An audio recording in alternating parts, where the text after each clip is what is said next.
It is decided that Kira should take the gold back to Trog Canyon, as a large amount of wealth is sure to attract more trouble. Meanwhile, Tristale prepares her defense, while Pearl lounges in prison. During her preparations, some monetary incentivizing takes place to ensure the truth is revealed during the trial. The day finally rolls around for Pearl to appear in court, and Tristale is obviously in her natural environment and handles the situation very well, tearing down arguments and propping up Pearl's defense. In the end, Pearl is cleared of attempted murder, but her banishment remains in place and is escorted from town. Outside, they meet up with the elves, who wish to travel with them to Trog Canyon to meet the water elemental. Before they leave, however, Pearl needs a good rest to cleanse herself of the prison ick, and while she rests, Tristale returns to Car Ella and persuades some people to migrate to Trog Canyon, but they need some time to think it over. They finally leave Car Ella behind them, and during their journey, they spot a number of campfires. They decide to investigate. They approach cautiously, and when they get close, Pearl notices that the figures around the fire are not people, but undead. When they inform the elves of the situation and how this is probably Stucker's doing, they aren't too happy and tell the posse about the evils of necromancy and the real danger Stucker presents. The elves decide to dispatch the undead, and when they return, the posse also tell the elves of Eva, which seems to cause them grave concern. What is Stucker up to? What has happened in their absence? How will the elves behave in Trog Canyon? Let's find out now on Embers of the Wilds. Hello everybody and welcome to Embers of the Wilds. How are my favorite players in the world doing today? I'm doing terrible. The cameras are mixed up. Hold on. I do see a kitten in the background, so I'm doing great. Wait, hold on. I need to swap with Neil. I think that's it. There we go. Yes, kitten. Kitten on the couch. Which one is that? That is Salad. I'm pretty sure. Yes, that's Salad. Salad. Yeah, he's hanging out in the couch. Oh, actually, you know what? I'm gonna have to. I need to show you toast. So. Hold on. This is important. I feel like we're about to go somewhere. Yeah. Oh my gosh. Oh, He's napping. What a sleepy kitty. a nugget. He's so good. He sometimes meows when he's sleepy. He's really, really cute. That one's toast, right? Yep, this is toast. Little toasted on the tips there. Toasted Snoop. Toasted News. Big ears. Snoot. He's very tiny. What? And what a good spot, right between the two desks. Yep, it's perfect. Oh, perfect. But Yeah, they're rearrange yourself. napping right Oh, and good socks. Very good socks. now. And that lad. Mm-hmm. Ah! Oh, you're just showing off now. Oh my gosh. This little smile. So That's the softest belly I think I've ever seen. Oh, yeah. I can't even look anymore. Oh, he's purring right now. I don't think you can hear it on the stream, but he's purring. I bet. Anyway, What a little yeah. pampered kitty. Wow. That's what I've been Wow, busy wow, with wow. for the past week, just hanging out with cats. Mm-hmm. Sounds like a good life. Well, apart from now that I discovered that I might be a little bit more allergic to cats than I thought I was, but we'll see. Hopefully it's fine. Everything's fine. Hey, I'm also allergic to cats, but here we are. Yeah, you know, you gotta weigh the positives with the negatives, and sometimes they cancel Yeah. out, so it's fine. They absolutely do. Just I take an allergy med every day. I mean, I'm allergic to all the trees too, so that needs to happen already. So. What's another pill, you know, on the stack of existing Yeah, pills? yeah. You got this. Don't worry about it. Kitty cats. Okay. I haven't really been up to anything. Just chilling and working. Good. I cleaned the kitchen. Took a while. It's a big project. Woo! Yeah. Well, you did what in the kitchen? I cleaned it. I know that sounds like an ordinary task, Yes. but the wife's been out of town for a week, and so I just let them pile up until there were literally no dishes left in the house that weren't filthy. You could like buy more utensils and plates if you want to go like all the way. I could, but the trip to get those is just as labor intensive as the cleaning, I think. You know, Okay, because then you gotta sure. drive somewhere. And then Oh you my gotta- goodness. Ain't that the truth? Wait, okay, yeah, I guess, because you're in the U.S. Yeah. I always have to drive Yeah, you somewhere. Yeah, we course, gotta get in the car and go. There's nothing within Well, there's little within walking distance. Just little. Yeah. There's neighbors. You've already terrorized them once apparently. So. Those are far away neighbors, but yeah. Well, our players have arrived back in Trog Canyon. Wait, have we? I don't know if we got to that point, or did we? Because we were at the camp, and then Yeah. That was our intention for sure. yes, but is it now? A couple days later, our players arrive in Trog Canyon. Woo! Or you pause right outside and you want to do something else. Your call, but it is there with no obstacles in your way.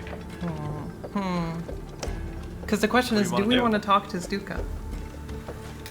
Oh, you want to go talk to him before Yeah, I don't visiting know folk? about it. Well, my argument was that we have boys that we can take on such an excursion back home. We have like all those soldiers that will help us. Well, I wasn't thinking of fighting. I just want to talk to Stuka. Well, like just in case.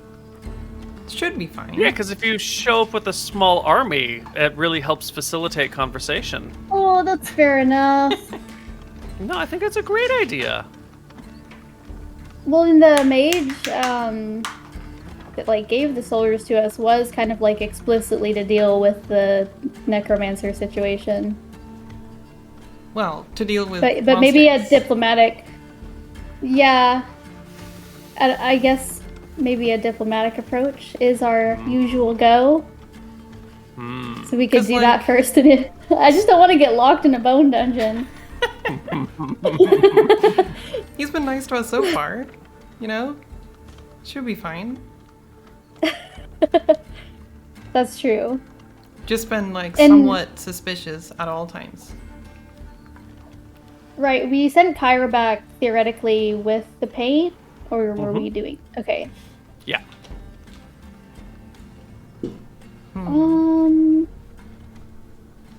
I think Pearl would want to talk to Stuka before we arrive in Trog Canyon. Great. Okay.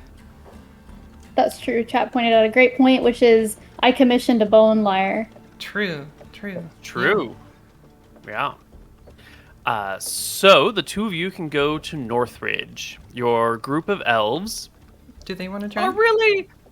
They're gonna let you... If you already got a relationship with this guy, they're just gonna hang out on the sides and wait for you to come back. They're gonna find a spot at the confluence of these rivers right here and just chill and wait for you to return.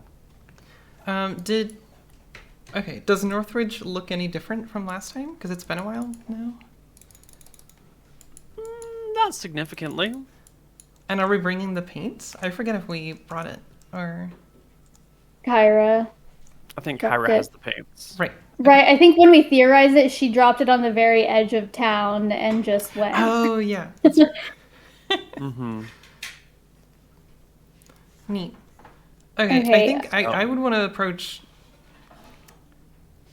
not super carefully, because we're friends still. And last time they rolled out carpets for us.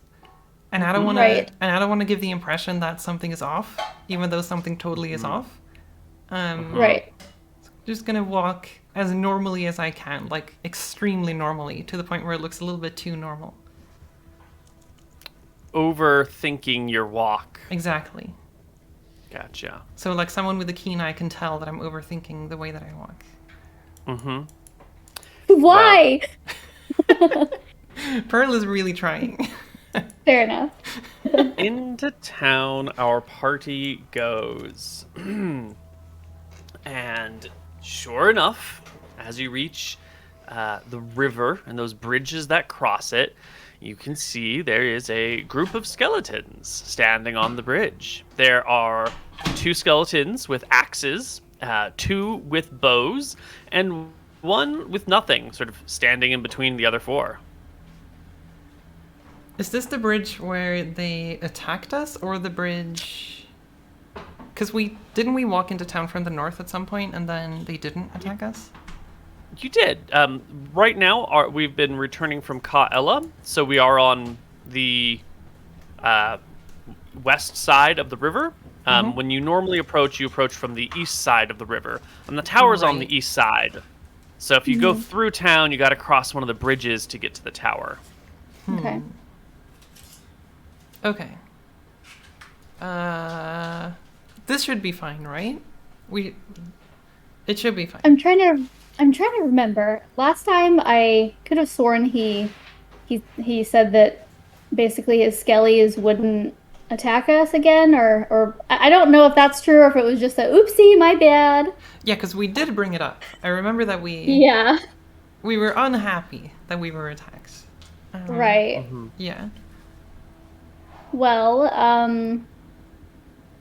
then perhaps I'll go a little bit closer to the bridge and wave towards the skeletons. Hello, friends. We're back again to visit. The rags attached to their body flap in the wind, but they stay very motionless, very still.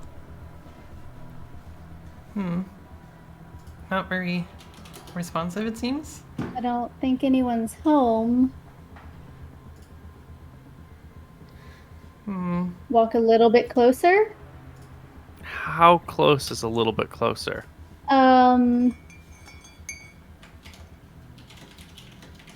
What's their That's a very movement good speed? question. Like 35 feet. Yeah, you get real close, and they don't move in any direction. They don't seem to be looking at anything in particular. They're very stationary. If you didn't know better, you would think these were statues. Okay.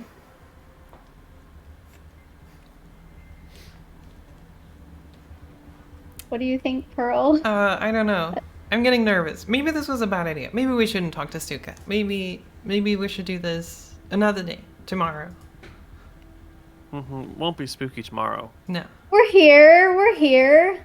I want to cast minor illusion. It's just like me, just like an image of me floating past them. Ideally through the bridge, so like across it.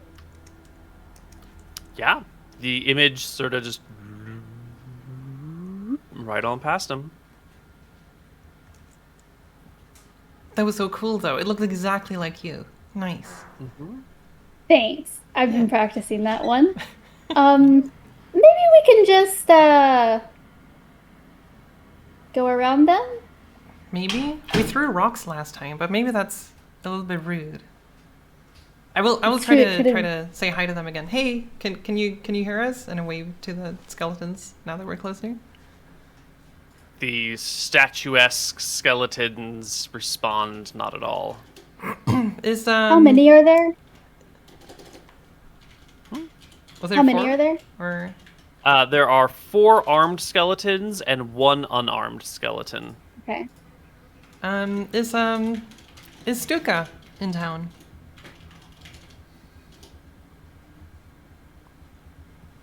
I take it by now you've come up to the same level as Tristel? Yes. How close are they together? Let's see, the bridge is maybe 15 feet across, and there's like 2 ranks. The ones with axes and the one with no weapons are in the front, and then the bows are in the back.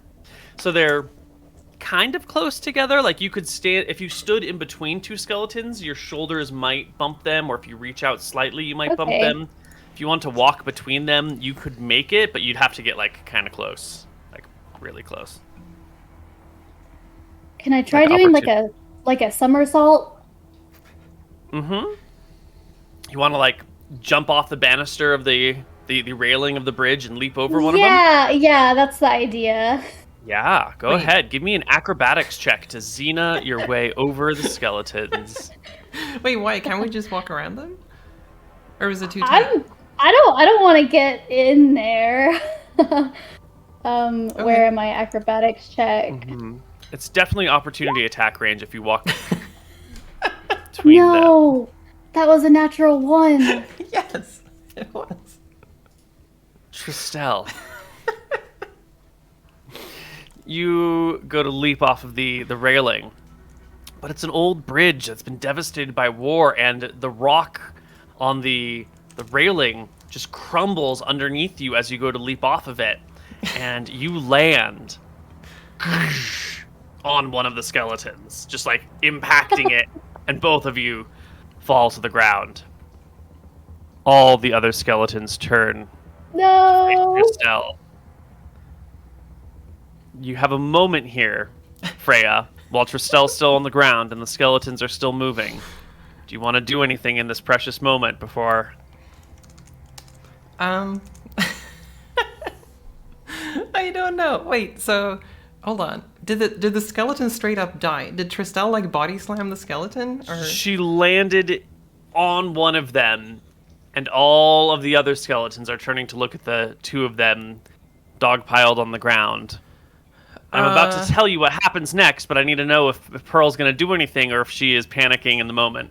can I tell that they're being aggressive, or are they just looking? You have curiously? only a brief moment as they're turning to her. Do you want to make an action before you know what's going on?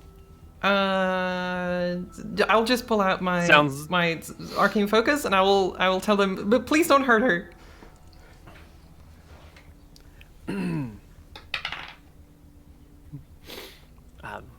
They're all staring at you, Tristel. The one underneath you slowly tries to like get to its feet, but you're clearly on top of it, and you are now the focus of the attention of all the others. But they don't raise their weapons. Bows are not knocked and drawn. Axes are not raised. The unarmed skeleton is just staring dumbly at you with its eye sockets. I'm gonna walk up to Tristel and help her out. I'm sorry. I'm so clumsy. I really shouldn't practice parkour on old bridges. We could have walked past, I think, or I don't know. And then I looked to the skeletons. Did they seem aggressive? No. Can I help the skeleton up as well? On the ground? Or did they get up already? You can reach a hand out for it, but once the weight of Tristel is removed, it stands itself up. Okay, alright. Then I won't. Okay, I'm sorry for this inconvenience. Skeletons? But is it okay if we go visit Stuka?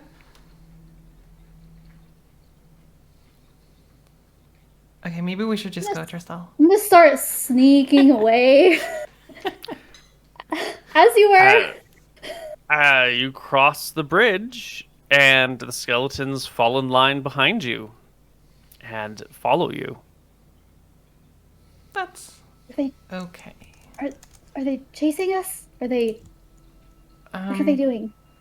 I mean, last time they helped guide us to Stuka, so maybe they're just making sure we're not crushing any more skeletons. And just All right. yeah. Let's go then. Let's go. Let's make this visit as short as possible.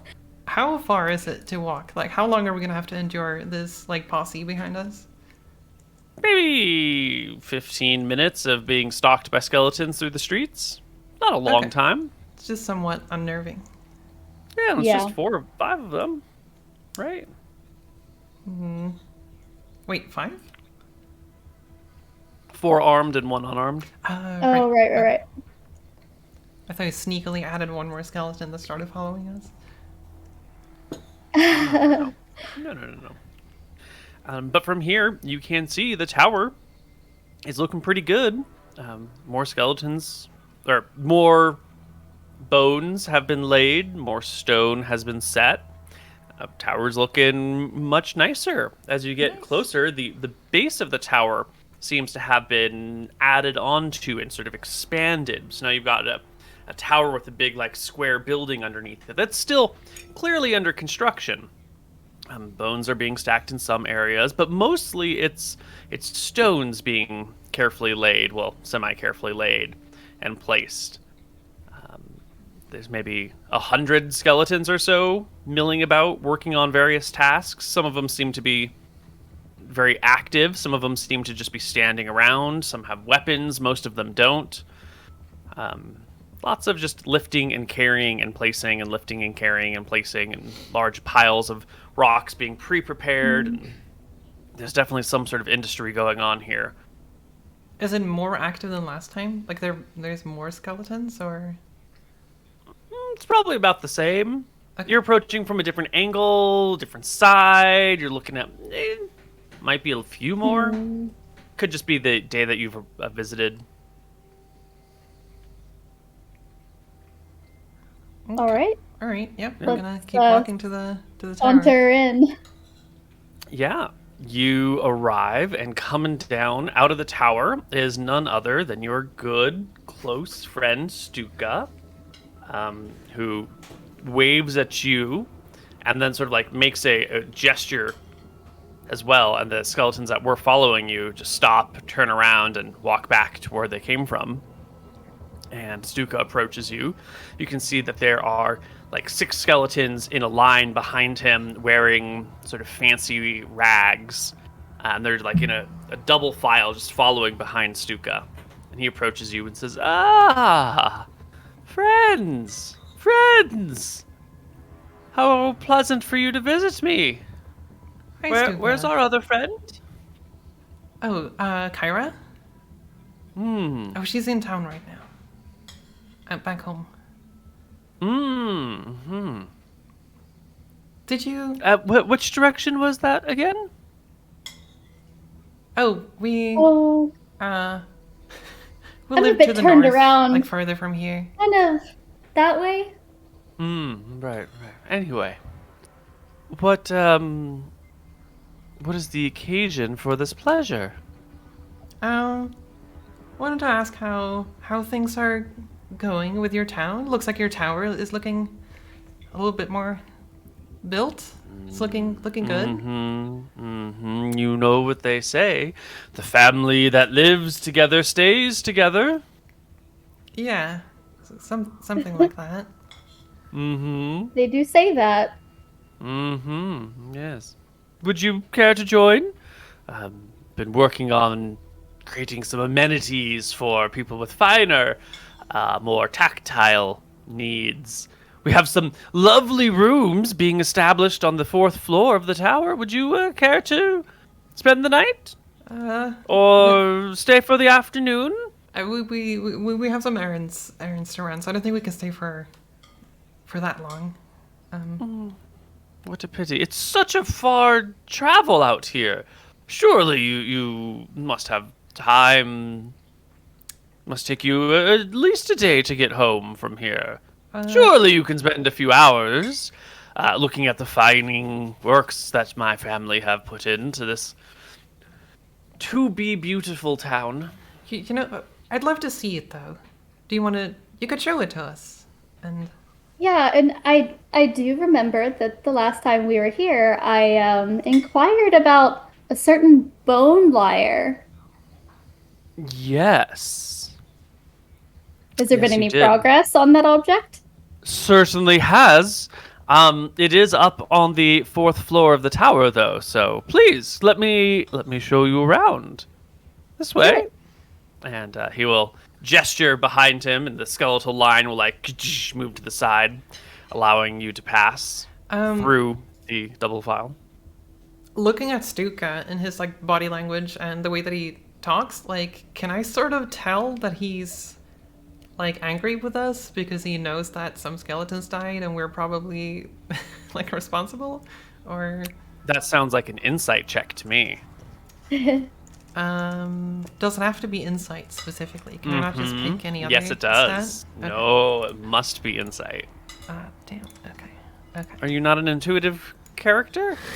I don't think so. I don't think so.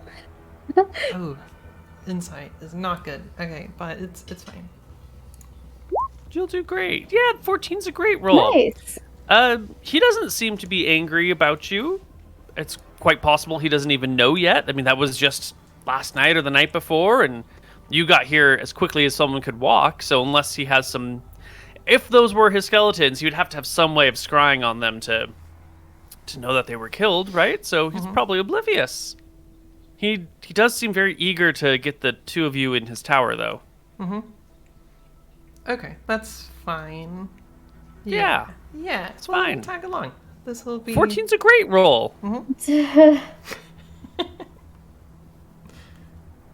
Up the tower we go. 1 floor, 2 floor, 3 floors, to the 4th floor, where Stuka leads you to a series of rooms. There are 4 rooms on this floor in a circle, with the walkway that runs between them, and then like a big basin in the middle that's made out of some sort of stone. It looks like it used to be like maybe a holy water basin in a temple or something. It's got that sort of like grandiose stone watering pool thingy vibe to it. And he'll point to the 4 closed wooden doors and says, I scavenged the very finest of doors that were left in Northridge just for these rooms, so everyone would feel at home here. Please. And he walks to the first one and opens the door, and it sort of squeaks on its hinges, and he... well, oil's hard to come by to keep the doors from squeaking, unfortunately. But do look inside. He'll point in, and there's some nice trappings in there. There's like a good rug that he found. The bed seems to be well made and actually has some sort of mattress that's fairly new. Looks like someone must have like shoved straw in some sheets that he found and had stitched together. There's even a comfortable pillow. There's a window with some bars on it so no one can like sneak into the castle. And you can like look out over the northeast side, so you have like a view of the ocean in the distance. This is Wow, this is lovely. it's beautiful. Thank you. Yes. I figure a guest like you might arrive and might need a place to stay. I'd like this place to be as accommodating as possible for all my friends. Have you had any guests lately?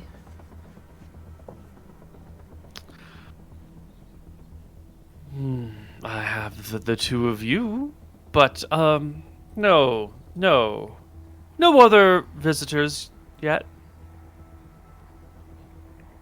Did we notice anything painted? No, nothing painted yet. Okay. And as the two of you, as the two of you are looking at this room, do either of you go in to inspect it, or you stay in like the outer courtyardy thingy? Yeah, I'll go to We'll the room. stay that has outside a- the. I'll go to the one that has a view over the ocean. I just want to see the room and kind of like appear like I'm friendly and interested and not terrified.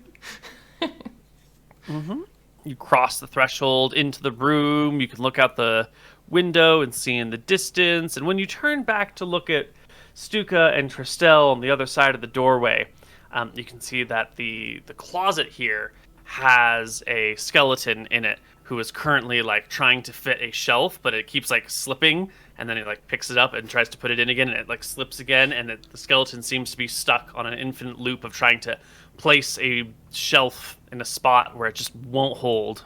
Do you need help with that? I uncomfortably ask. Skeleton does not reply, and you'll hear Stuka saying, "I'm Tristel, the liar. Yes, please, it's over here in this room, which I had prepared, or at least decorated with you in mind. Please, this way." And he will take you to the opposite side, where there's a view that looks this way over Kaela, which you can see in the distance because it's a clear day. Not a lot of haze, no smoke in the air, no smog because there's no industry, and you can barely make out the little town of Kaela, but this room is painted on the inside somewhat. It's got this like green, this like off green, and this like rusty color red doodles all over it. You've got these like big archways and some like vines coming down. It sort of has like an outdoor Greco-Roman sort of like red stone with green vine vibes to it. And there on the bed is a lyre made out of bone with all these very delicate wires strung across it, and a little what'd you call it? What is the joint on the bone? Maybe it's just called the joint. Like the bone has the two little knobby things. I guess. Yeah, the little there's a lot. There's actually a lot of those bones, I think. So I don't know what each one of them has named, but yeah. Yeah, but he's got those for like to be able to adjust the tension in the strings on the lyre. It looks, well, I mean, it's made out of bone, so it's a little horrifying. But other than that, craftsmanship. Yeah. Well, you have done so well with the decoration in this. Oh, it's so lovely to see you putting the paint to use. Well, the paint hasn't quite arrived yet. Made do with what we could find around. Is that so? Did you? Yes. I'm glad you appreciate it. Try the lyre. I've been very excited. Oh, well, I'm quite filthy. I really don't want to ruin the nice rugs in there. That's okay. We have servants to clean up after. Are you sure? Maybe I should get Pearl. She's much tidier than I am. I do want to show her this gorgeous room as well, and I'm going to run over to her like I'm excited to bring her over. Okay, while this conversation has happened, have I been able to help the skeleton fix the shelf in the closet? The skeleton doesn't respond to any of your words in any way, shape, or form. Okay. And a quick inspection will reveal that there is like a slot for this board to fit in, but the degradation of the castle has like removed some of the rock has broken, and now it doesn't quite slide. It'll just, the fastenings aren't in place for this to go in, and it's just stuck in like a programming loop. Okay. All right. Okay. Yeah. Do you want to try to adjust the room somehow, or make some changes to it to help out the skeleton, or are you going to let it continue to struggle forever? Wait, is there any adjustment I can make? I thought it just didn't fit. Well, yeah, but you can spend time to try and sort it out, right? If there's a problem. I don't want to. I don't really want to. I just wanted to. If there was an easy way to help, I wanted to do that. But if it's hard, I don't want to spend like too long with a skeleton because I'm kind of creeped out. So. Well, maybe if you found some other rocks, maybe you could wedge them in a way that would help the shelf hold. It could be an easy fix. You might just take a few minutes of work. No, it's fine. Okay. Sure. Then you hear Tristel come in and grab you for the lyre. Okay. Stuka. I do. So is Stuka following me while I'm going to grab her? He goes and stands next to his 6 finely dressed family members and turns to one of them and proceeds to talk at one for a little while you're talking with Pearl. Okay. Is there a stealthy way for me to cast detect magic? If I instant cast, like not ritual cast it, like if I use a spell slot. If you like step inside one of these rooms so Stuka can't see you, then that would be pretty stealthy. You still have to use the words, so you would need something to like cover the sound of you casting a spell. But you could visually hide it pretty fast. Okay. How do you cover the audio? All right, so I turned to Pearl. Yeah, I turned to Pearl. All right, I'm not so certain about this. Would you mind going and like distracting him? I want to just try something. Distracting with what? What? I don't know. Just be loud. Just be loud. And like just keep his attention over there, and I'm gonna stay over here, and I'll come back to you. All right. I'll walk out into the main room, I guess. This is a very nice little water basin, and I point to the basin in the middle.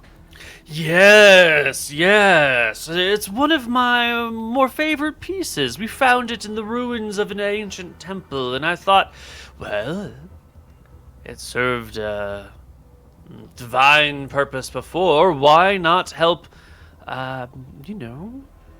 bring some glory and divinity to my tower here?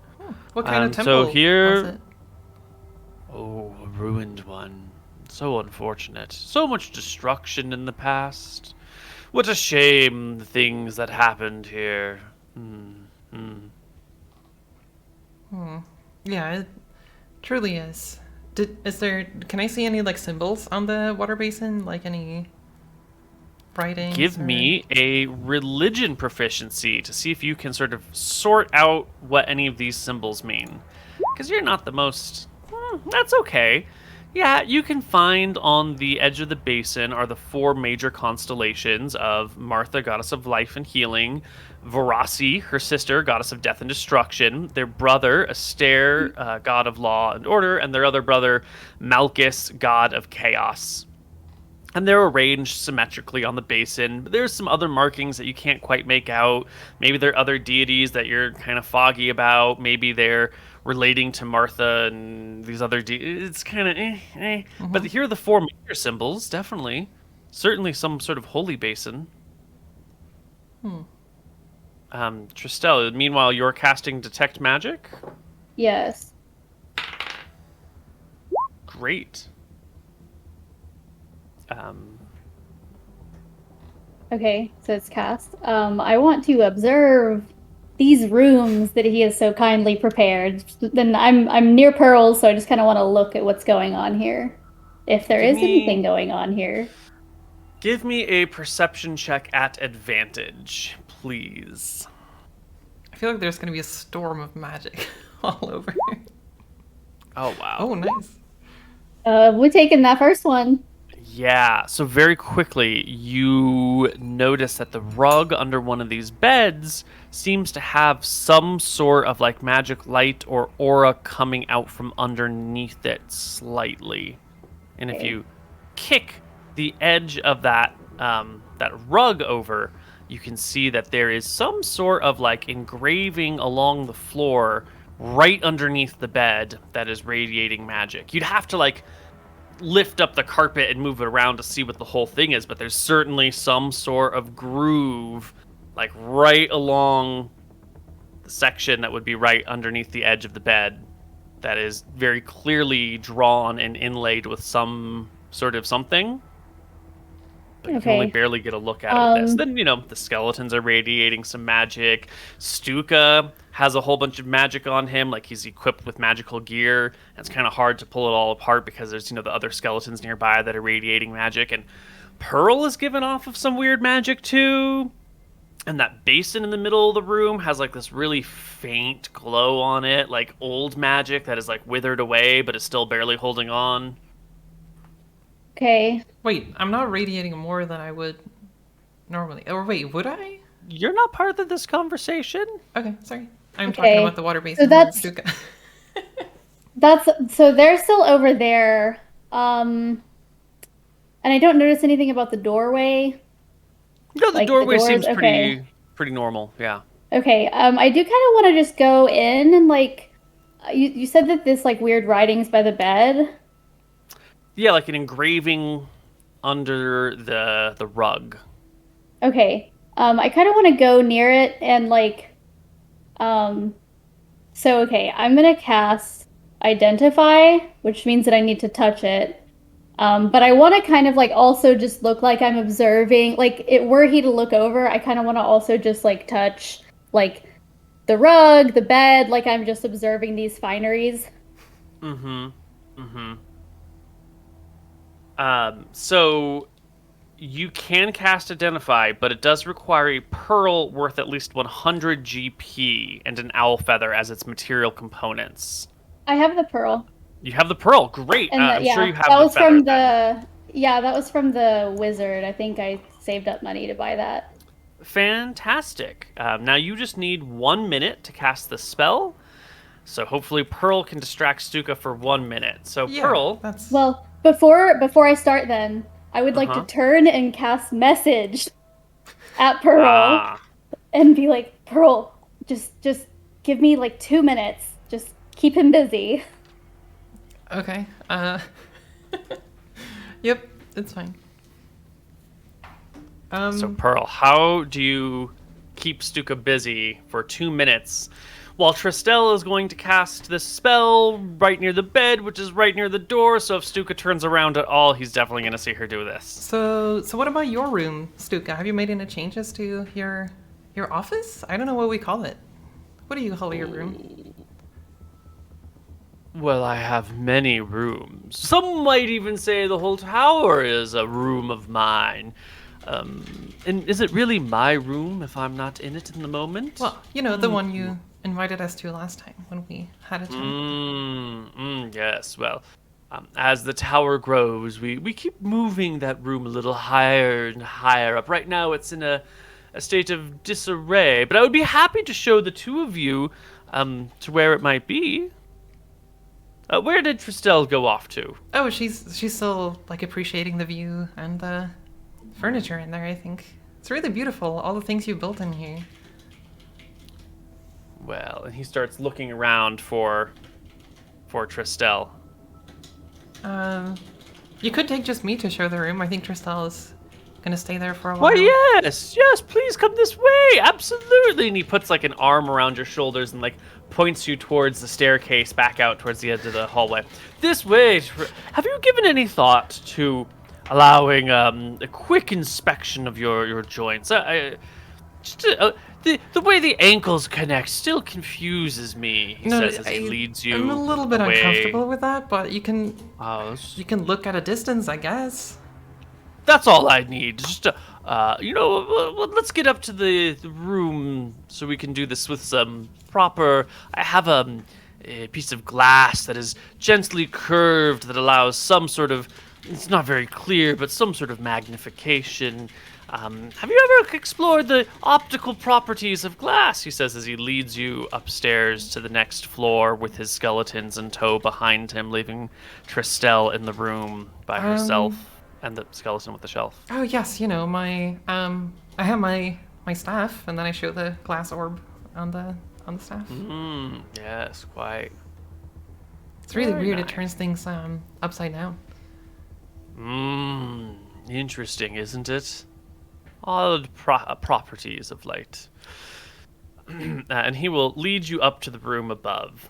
Meanwhile, Are all the skeletons Tristel, following? Or oh yeah, his whole family. Oh, jeez, All six of okay. them in their fancy clothes are following you up those stairs. Fan. okay. Tristel. Yes. You cast Identify on the engravings that radiate magic underneath the bed. Yes.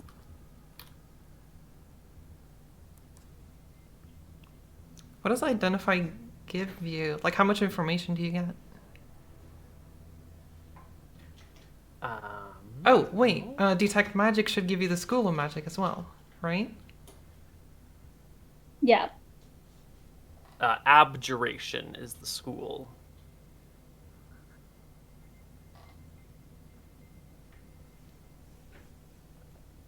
This marking on the ground is some form of permanent magic circle. It helps to, its primary purpose is like to contain things that you don't want to escape. Like you might use a magic circle and then summon a monster into the magic circle, and the magic circle would keep it from like escaping and getting out. It's almost always used in relation to summoning or bringing things from other planes, or containing spirits or creatures or monsters of some kind on the inside of the circle. And so they've like already walked well out of sight, correct? Can I just like They're upstairs, yeah. pull up the rug and see kind of? Yeah, well, the rug is under the bed and then on top of the circle. So it'll be a little bit of a struggle. You'll have to like lift the bed and scoot the rug. It'll take a few minutes and you'll have to be careful not to make a bunch of noise. Okay. You can do it. Let's do it. Yeah, you'll see it's not so much a circle in this situation as it is like a rectangle. But it outlines the bed and gives maybe an extra foot of space on the inside of the bed. The other side of the bed is like pushed up all the way against the wall, and you'll see the runes and the engravings go up to the wall, along the edge of the wall, and then back out just a little bit past the bed and around, creating like a bed-shaped box. Cool. A bed-shaped box that's gonna keep something somewhere. I would like to try and hastily put that rug back where it was and get out of that room. Yeah. Very quickly, you set the rug down, straighten it out, put the bed back on it. Where do you go? Upstairs? I want to take a quick stop by the room that he showed me with the lyre and with the detect magic, like what's going on in here. You will notice that the lyre is radiating a very faint amount of magic. And there's a carpet underneath the bed in this room as well. Mm-hmm. If you lift the carpet, there's another abjuration circle underneath the bed. Yep. You got a 20 on your perception check earlier, so you'll notice that all the rooms here, he got the finest doors from the town, and it's not unusual. You wouldn't expect, this doesn't seem out of place, but all the rooms here have locks on them as well, the guest rooms. And if he got the finest doors he could salvage from town, that only makes sense. The locks are on the inside? They're on the outside. Okay, that's a detail. I'm going to... Oh, do I want to touch that lyre? I'm so afraid. What school of magic is faintly going on with it? Necromancy. I'm gonna just leave that there for the moment and go find Pearl. He made it for you, though. You requested it. You're really gonna just... He put all this time and energy and effort into making you this thing, and you're not gonna... Okay, what I'm going to do is pull out some scraps of fabric and, like, try and, like... I don't want to touch it. Lasso the lyre. Yeah. Yeah. You can make sure there's cloth between you and the bone as you pick it up. Not a problem. Okay, and then let's go. Let's go to Pearl. I'm keeping it safe. It's so delicate. It's a fine object. That's all. Yes. Well, you arrive at the next floor, and you can see Pearl. Pearl, what type of clothing do you wear? If any. I mean, I would have my... I got a robe, I'm pretty sure, in... what was the place's name? Fairport, I think. Great. So you arrive at the next floor, and you can see Pearl, like, with her leg and ankle out, slightly lifting up the robe, just enough to, like, show off her ankle to Stuka, who's, like, crouched a few feet away, looking at it and stroking his chin. And could you move it a little bit like this, just back and forth? Okay, this is a little bit weird. Why exactly do you need to look at my foot? I was curiosity at how the joints connect. I'm somewhat of an engineer and architect, and quite familiar with the human form. But this is just you did. Oh yes, last time I did show you my attempts at recreating. Yeah. Yes. Well, I want to run to her side. Sir! How immodest! I know you may not be familiar with such customs, but many find it quite rude to peer so intently at a woman's foot. Yeah. What about I close my robe a ankles? little extra. Well, ankle is a bit scandalous, but whatever would you need to look so intently for? I'm just curious at the form and. I've seen how a horse's foot is really like the bottom leg of but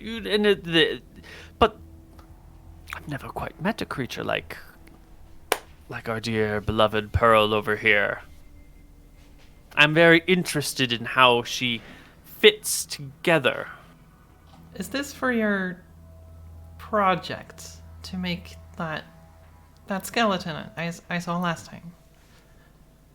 No. The skeleton is to help me understand the intricate workings of new creatures. I like to dabble and put things together. Some might call it a form of sculpture, an art form of artistic expression, even. Some people might carve wood, some people might carve stone, some people might paint. I like to build models of things out of bone. It's a hobby of mine. What a fascinating hobby. Tristel, I see you found your lyre. How is it? Oh, Does it yes. I'm not a musician. I don't know quite how to tune it, but one of my old family members here, he says, pointing to a skeleton who's got like this red and yellow horizontal striped shirt that's like totally full of holes and like eaten by maggots somewhat, used to be a fantastic player and helped me find the right strings. I'm sure those are the right strings, but unfortunately, dear Gerald here doesn't have any more ears and can't quite hear if it's in tune or not. Perhaps you could tune it and play us a ditty?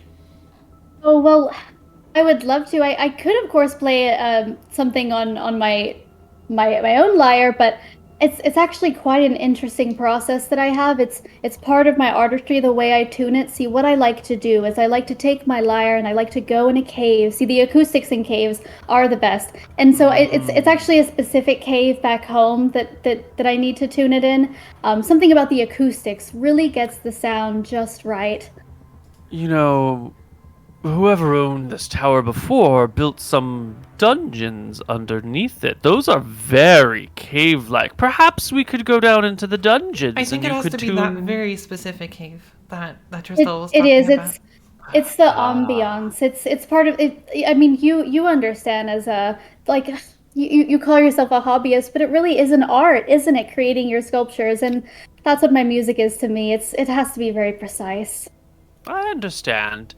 And he looks at your hand that's like gripping a cloth and gripping the lyre. And he just looks at the hand for a moment. And then he looks to your eyes. Looks at the hand and he looks to the eyes. Well, I'm glad you've received your gift. It's so very good to have the two of you join me. I am so sorry. Where are my manners? I forget. Can I offer you something to eat? I can have a feast prepared for you in no time at all. Well, Pearl, I don't you think we should probably be heading back, right? Nonsense! It must take you quite a bit of time to get here. Please, it's no... I am quite the adept spellcaster. I can create a feast for you in no time at all. We have our own food. We travel a lot, so it's not uncommon for us to set up camp every now and then. Roll up his sleeves. Are you sure? Yes, we're Oh, sure. that will have to be a nicety that we enjoy on our next visit. We'll be sure to let you know in advance so that you can have dinner prepared then. Nonsense, I can prepare it right now. The Phantom Feast spell is a short one with a simple casting. Um, I'm not quite hungry at the moment. oh, me neither. It'll nourish you for a full week. What, do you usually eat in a dining room, or like where do you usually eat? Oh, well, I eat with my family in the room above. Well, we'll eat with them in the room above. Now I eat here. Rolls his sleeves back down. But if you don't want to feast, that's fine. I'm sorry, but so much time by myself does make me somewhat socially awkward. You know, when you have so many people to talk at and so few people talking back at you, you forget the ways that people behave in polite society. My Yeah. 1,000 apologies, Tristel and Pearl. And do give my apologies to Kyra as well. I sometimes forget how best to behave. Oh, it's no problem, and you are such a gracious host. It's really not a problem at all. We do appreciate your time, though. Would it be all right for us to stop by again soon? Please! And maybe one of these times you could stop by for a longer visit. I so do love to converse with people. Yeah, you built course. a very beautiful town, but yeah. I do pride myself on the cleanliness of my home. Actually, what does this place smell like? Oh, that's a great question.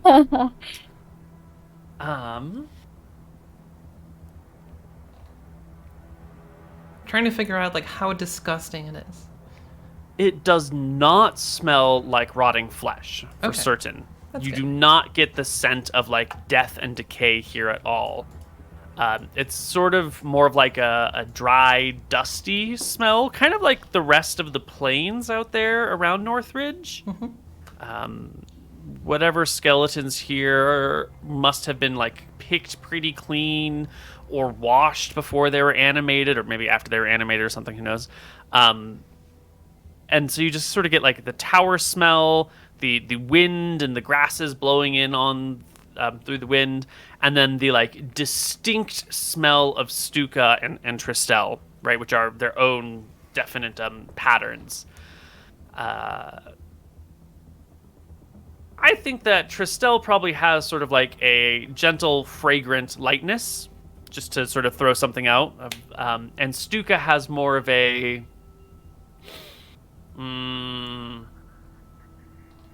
what's the term for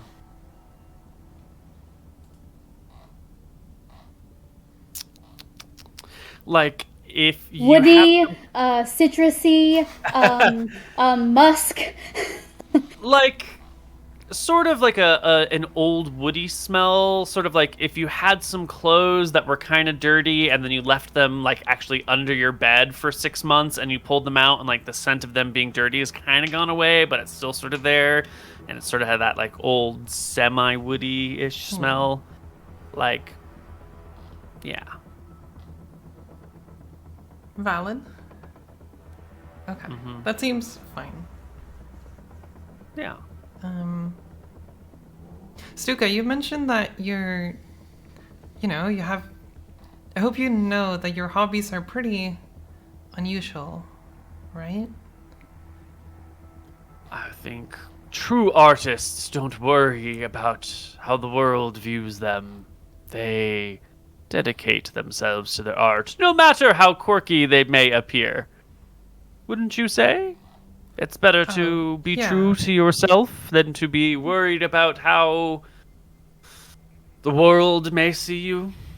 Yeah. Follow your dreams, Pearl. Follow them. And have you met any? Do you have many friends who are not, reanimated?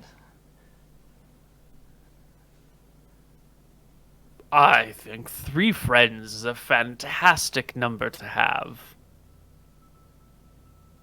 3 friends? Yes. The 2 of you and our dearly beloved Kyra, who I Yeah. so do wish to see as well. But it's nice socializing with just the 2 of you, too. But you... Perhaps even some one-on-one time would be wonderful. We could have a real conversation and really get down to the bones of the matter. Yeah. And I close my coat a little extra and shuffle my feet inward. Yeah, I just want to... I guess the first time we met, I was kind of very doubtful of you and all the things you do. And I realized that a lot of people were doubtful and kind of suspicious of me growing up. And it was pretty difficult. And I realized that I was doing the same to you. So I just want to say I'm sorry for acting a little suspicious about you. It kind of... I know it's hard to build trust, but I hope we have been building some amount of trust and a friendship, right? It warms my heart to hear you say such a thing. I'm not normally much of a hugger, but such kind... Can I give you a hug, Pearl? That's just so sweet. Yeah, sure. Yeah, he gives you a gentle, warm, couple of squeezes and then lets you go pretty fast. Okay, good. So you just... This is why the 3 of you are my closest and best friends. And, speaking of that trust, we heard some things we hadn't heard before about your work. Is everyone around here happy? Are they feeling okay? Whatever do you mean? We heard some things about the soul. Do you deal with the souls of these people? Of course! We were just talking about my dear family member over here with the chords and the music. Yes, his soul is here with us, bound to his very own body, present in this room. If only he could speak, but no vocal cords to move the air, Poor fool was illiterate in his early days. I'm so sorry, cousin. But yes, they're here, present with us. Do you not see all of my family members, the extended family around us? Yeah, Each and every one they're all is here. present. Mm-hmm. We know what's best about family? They would do anything for you. Yeah. Well, okay. We heard some rumors about the soul and what happens when you reanimate, but maybe it was just rumors, and maybe... I don't know. I was a little bit concerned that the things you do might hurt people. It doesn't hurt anyone, does it? Nonsense. No one's hurt here. Well, do any of these people look unhappy? Gestures to the figure before you with just sort of like a red cloak on that has like worn golden finishings on the sides and a couple of like bejeweled things on the top that have fallen off. Like there's a bit of a hood that's pulled up. What I mean to say is, do their souls want to be here?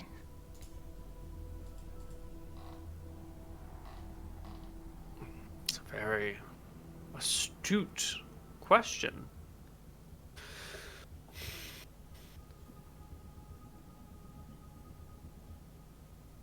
He looks considerately at one of these skeletons. I think it is better to be in the land of the living with the people you love than to be buried in a cold, dark grave. Having the light on your skin, or your bones as it may be, is beautiful thing.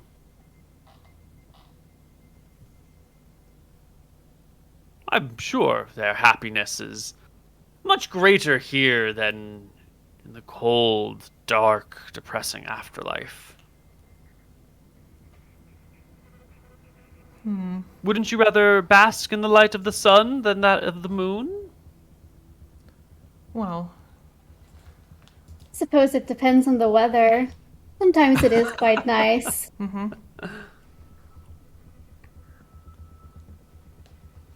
okay. Sorry for the... No, For the where questions. did you hear these rumors? Oh, some people we met in Kaila.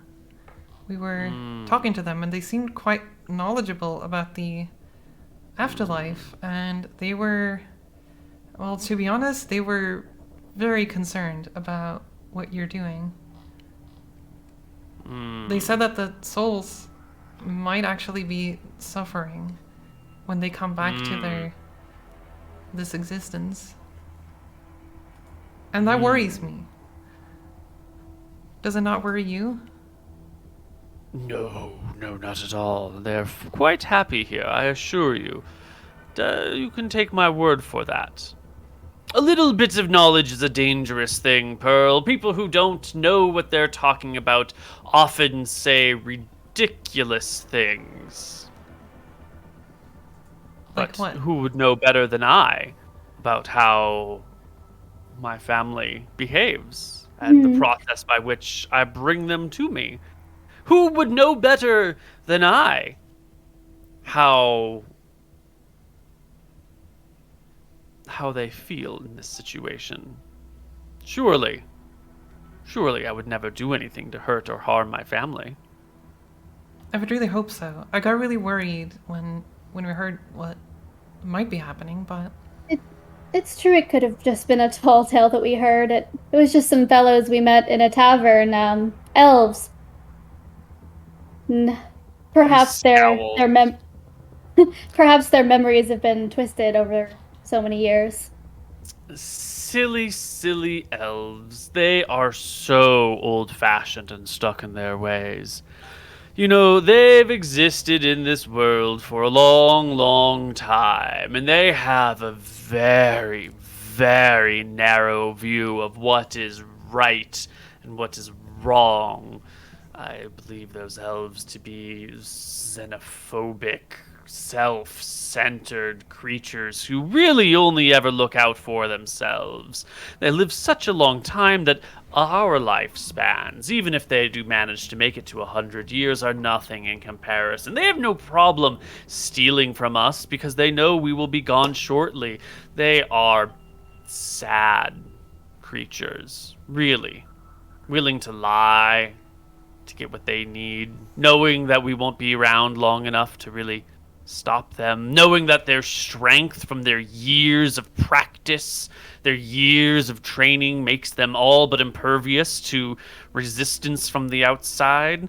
These creatures exert their will on the world and then claim that they're doing the right thing. They try to act like they know how the world should be when really they should listen to us. They should take the time to appreciate all the things that humanity has to offer. Instead, they sit in their trees, behind their walls, hiding out from the world, and dare to say that we are inferior creatures. These elves can... you don't seem to like the elves. They are Apologies. spiteful, angry people. Of course, Tristel, you're a fantastic... I can tell you have some elven heritage in you, and I do not mean to disparage you. You're a wonderful, warm-hearted, kind soul who I am proud to call my friend. But those elves that live beyond the river near the mountains are jealous, spiteful, greedy creatures that seek to absorb all they find outside their realms. They Do you seem know pretty... how much they've stolen from humanity? Do you know how much they've taken from us? They've robbed us of our great magics. They've robbed us of our food, of our livelihoods. Who are I wouldn't trust them. who are us There's- in this case? quite a bit of humanity, I suppose. Or not elves? Guess it's a little fuzzy for me too. Well,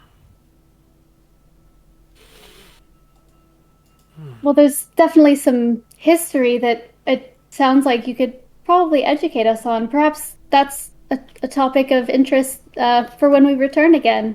As you said, one-on-one conversations, really getting down to the bone of it.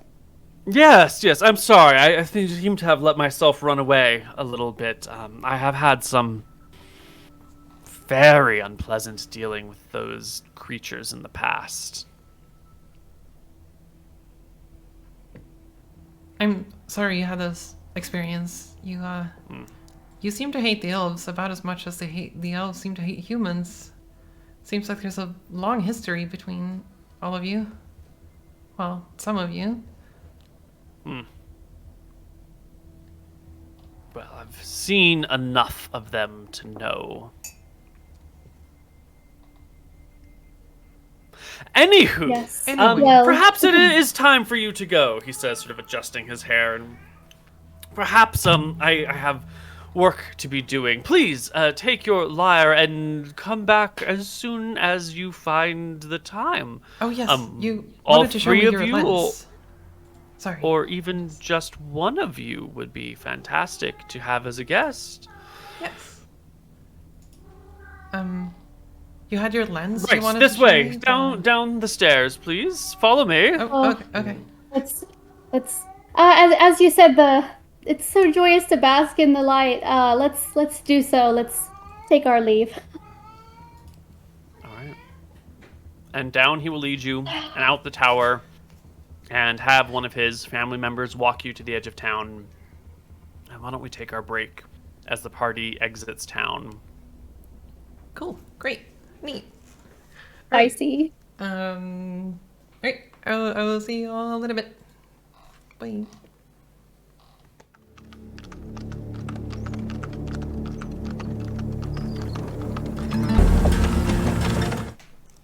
Hello, everybody, and welcome back to Embers of the Wilds. So, our party leaves town, makes their way back to where the elves are at the confluence of rivers. What day was this? Because it was not on the day we arrive home. This is the 13th of November. Okay, hold on.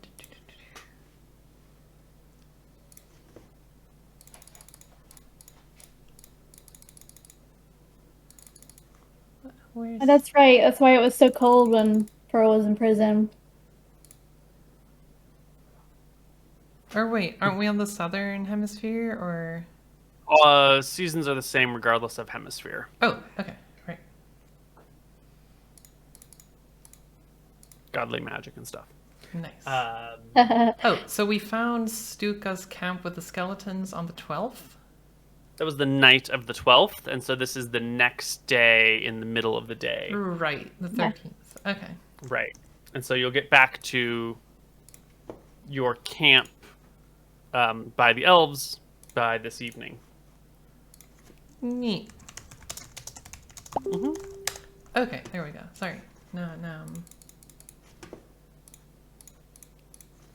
Okay, now I'm caught up. Sorry, it takes a while for me to, like, change my Google Calendar to Embers mode. I wish there was a shortcut to, like, change the state of your calendar, but... Mm-hmm. Well, you find the elves hanging out by the river. They are looking into the waters themselves, kind of pointing around at stuff when you approach. And, how did it go? Good question. We're not entirely sure, or at least I'm not. I can't say that I am either. We came across some strange, well, I suppose Pearl, I haven't let you know this, but there's some strange magic in these rooms that he showed us. Believe an abjuration spell of some sort around the beds. I don't know what any of this means. Where's the lyre? Are you holding it before you? Did you put it in a backpack? Have you touched it with your skin yet? Oh, good question. No, I kept it in the cloth and put it like just pouch. Just a second. Toast is screaming at me. Yeah, so like a bag within a bag. Got it. Okay. So they can't see it from where they are. So yeah. There's toast. What? Toast. Very toasty.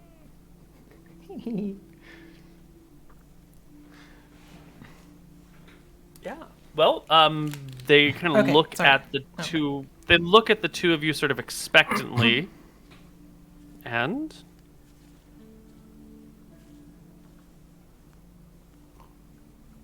Sorry, did I miss anything? No, I was just describing. I just have the lyre in my pouch. I haven't touched it. Can they see that you have it, or? No. So we're like meeting them at camp, right? mm-hmm. Okay. He was about as kind, charming, and hospitable as he usually is. He did almost insist that we stay, but we declined. He seems to have expanded the interior of his castle, added rooms. He made me this lyre, and I kind of like take it out. So They look horrified. Oh no. I am keeping it in the thing. I'm like, so I did observe a bit of magic on it, and as charming as this fellow is, I can say that I trust him. Sorry, Pearl. So I encased it in this cloth. I don't know if I want to touch it or use it ever. It's They made of shake their bones. heads. Yeah, we can see that.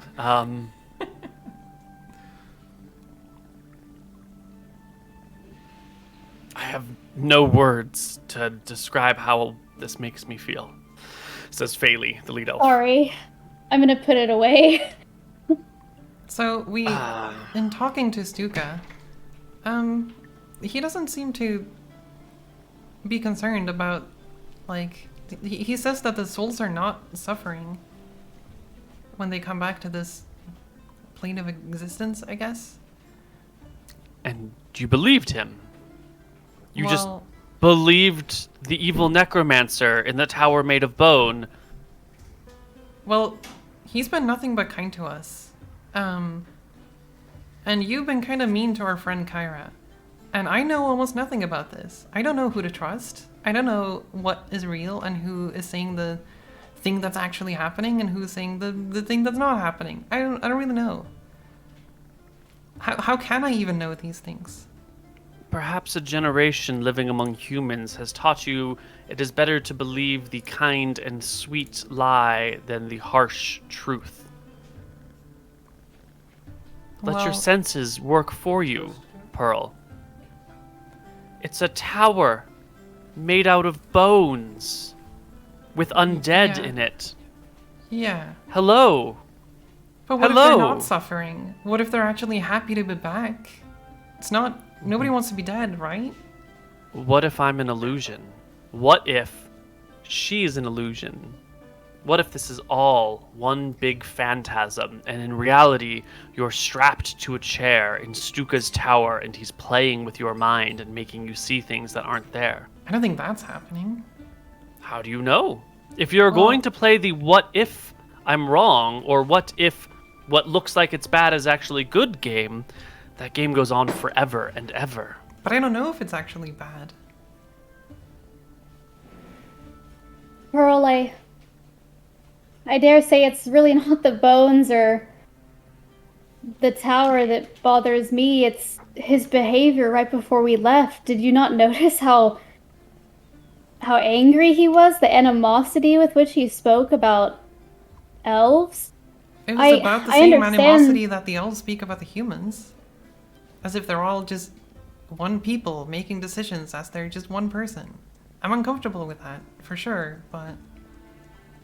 I agree with you. It's for me. It's this feeling of intent. It's the way he spoke about wanting to basically control them. the very least, I don't feel like the elves want to control humans. Hmm. I don't know if he's safe. If he's safe for this world. Well, he's certainly strange.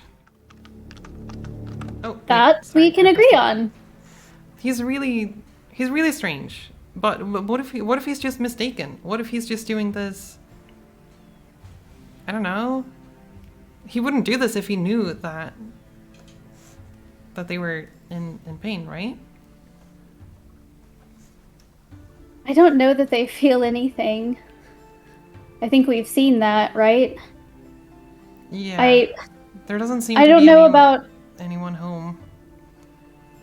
no, and whether or not they're in pain or happy as he thinks that they are, I think it's very clear he's deluded about what's actually happening. After all, how could he do anything without them? But what if he Oh. changes his mind? Stell If is he wise. like, He has every reason to want them to be happy so that he can continue to manipulate them for his own needs. He is the least trustworthy source for information on this topic, for he directly benefits from the harm being done. You would not ask a moneylender if their interest rates were fair, would you? You would look to a third party who has no Yeah. skin in the game. But clearly you do though, right? These are not my people he's enslaving. Well, you want to see him gone. Because he's evil. Because he's a monster. Not because I know the man personally. It is his actions I object to because they are wrong. If they were not wrong, I would not object to them. I have a question out of curiosity. Would clerics have knowledge of this life and death situation? Clerics would know, especially clerics of Martha or Verasi, goddesses of life and death, respectively. Yeah. Well, then, Pearl, perhaps we talk should to just Annabelle. bring this to Annabelle. If it's not clear, clearly the elves, no offense, like don't agree with his methods, and he doesn't agree with. It seems like the elves' existence in general. So perhaps the third party is the best option. Very wise, Tristel. Always seeking another opinion and more information. Very wise. Are you sure you don't want to talk to Stuka? Maybe you can work it out. You know? I don't know if Stuka wants to talk to them. I really don't want to put them in that Oh, yeah. situation. Stuka had some choice words. Maybe it's a bad idea. I have to say, even as a half-elf, it made me very uncomfortable to listen to. Yeah. Oh. Well, shall we go back home then? Yes, I would very much like to see this friend of yours you spoke of. Which of our friends? We have many friends in Trog Canyon. The zombie Greta. Oh, Oh. yes. Yes. I've forgotten entirely. Yes, we must return with haste. And with haste we go. The next day, we will find ourselves back in Trog Canyon. Before we enter, I wanna stop the elves for a bit. Before we go into town, I just want you to be nice to people. You were saying some really mean things about our friends just because they happen to be human. I don't want any of this in my town. We will stay our tongue as long as we are guests of yours. Okay. Good. I hope you do. One of them speaks up in Elven real quick, and Feli gives them a glare and says, "Perhaps I will come visit with you, and my companions will stay out here. How's That might be better. It might be easier on your people if they see one armed elf instead of many. And it might be easier on my friends to hold their tongues if they don't have to speak with anyone. Well, they of course don't have to come into town, but just as much as I want you to be nice to people here, I want people in our town to be nice toward you as well. So I would hope that you aren't met with any kind of hate or resistance or... I don't know. Anyway. The other elves walk off towards not the canyon, but towards the hills to go find a camping spot, and Faylie will join the two of you heading into town.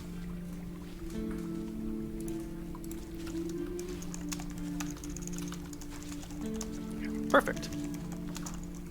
And into town we go. Oh, it's been so long. It's so nice to be back. As you arrive, one of the guards walking across one of those great bridges will spot you and call out to the rest of the town. And, our travelers have returned. And look, Pearl's alive! She's alive! And soon you find yourself slightly swarmed with folks. Word of your trial has reached Trog Canyon well ahead of your arrival. And everyone comes out to see what happened. And they have 1,000 questions for you about the trial. But first, who's the elf? Who are they asking? Yeah, well, you, because you come in, you were going to be on trial, but now you're, coming back in with this random elf? Oh. Who the hell is this? This is an acquaintance we met in Kaela. This is Faylie. Faylie waves. People wave. Some kids run up to her and, stare at her and tug at her robes, or at her pants to try and, ask her questions, and she quickly gets distracted with the younglings, while other folks gather around, including Kyra, to just, chat. We don't have to RP out the whole meeting, but there is, people from town would like to see you and talk to you and see what's going on. And you can just give me, a big overview of what it is, if anything, that you tell them. What would you like to say about what has transpired? Ballpark. I think I would just tell him what happened, that there's a lot of conflicts and simmering under the surface in Kaela, that it's kind of crime-ridden and quite a bit of disease and whatnot.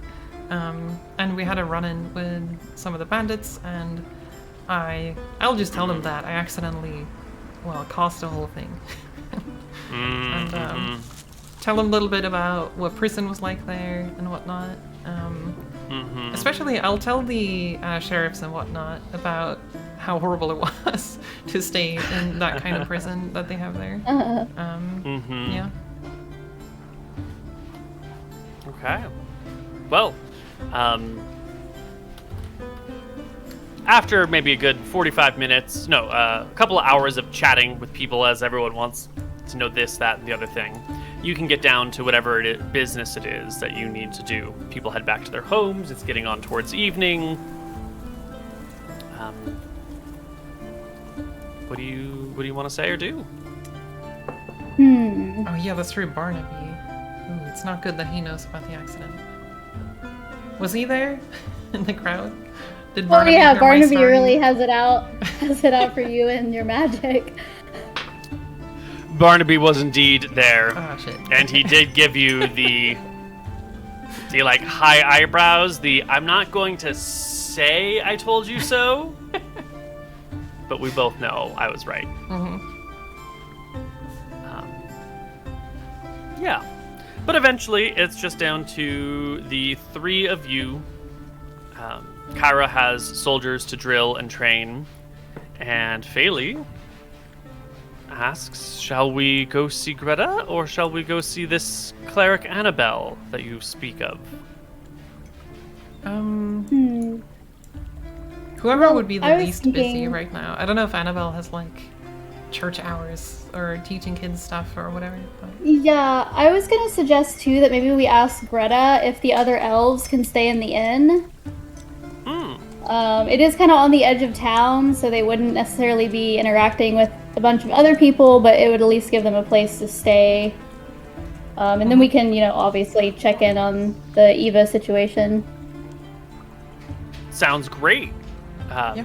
You can head on over to the inn, and sure enough, there's Eva and there's Greta, and they say that they would love to have more customers. They would love more customers. Are the elves Yep. comfortable staying there, though, given, the potential zombie that lives there? Faylee is down to hang for a while and investigate and see what's going on, but she says that the others definitely are going to stay on the outside of town. Okay. At least we asked. The Faylee will be staying in the inn, right? Cool. Yep. She will have the room next to yours. Okay. Then you can Let's eavesdrop. see. Yeah. A mug against the wall. Does it work with a wine glass? Ha ha ha. I don't think it does, but so it's just Greta. And Eva. Okay, and Eva. I want to go over to Eva, take her hands, and just ask how she's doing. How things have been since we've been gone. Things are great, she says. All the soldiers have been wonderful. They've been helping out with everything.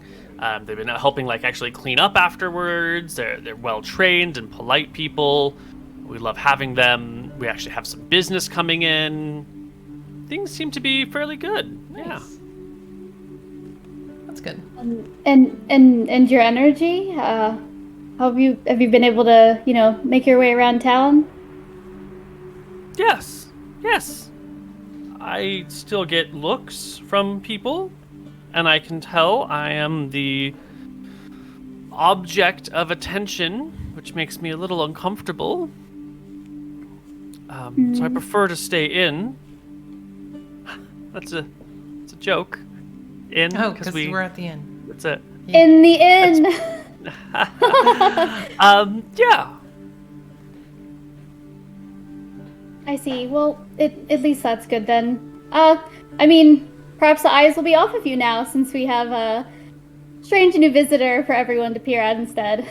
Oh, is Faylee here with us now, or? Faylee Probably. is...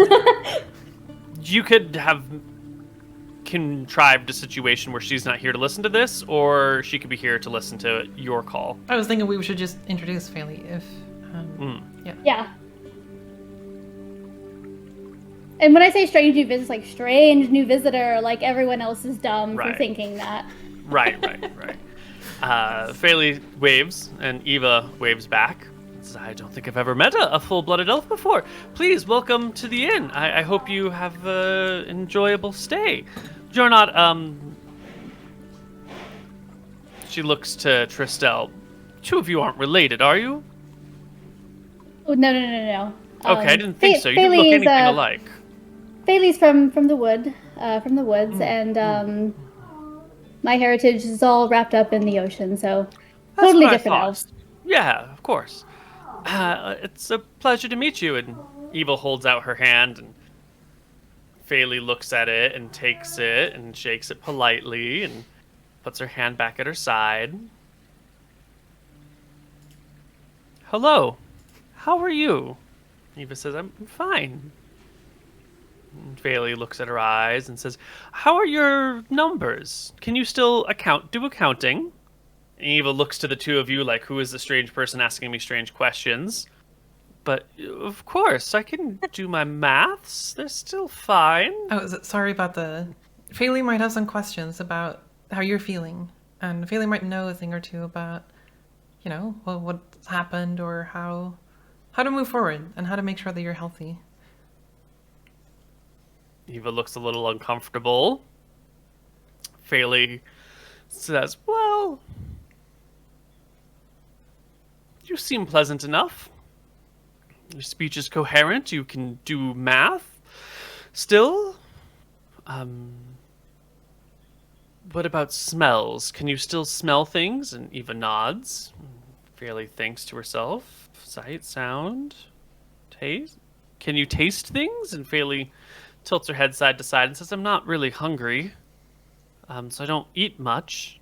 But, yes? Faylee considers. You don't have any magic sense, do you? And Eva shakes her head a little bit. And then, like, looks to the side and sort of motions the three of you down the hall to the inn, like into the back dark recesses of the inn built into the mines. Well, now that you mention it, there has been something a little... When it's dark, and when there's no other sources of light, sometimes I can make out sort of a hazy, yellowy, orangey, reddy thing in the distance. And when I go to see it, when I get closer, it's not that far away, and it's Greta. Like I can almost see her in the dark. Like not quite an outline, but like a fuzzy blob of Greta. But only when it's really dark. And Faylee nods to herself. Said only Greta. You can see.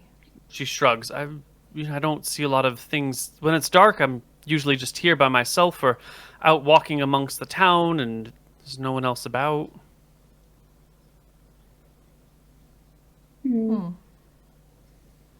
That's really fascinating and a little bit strange.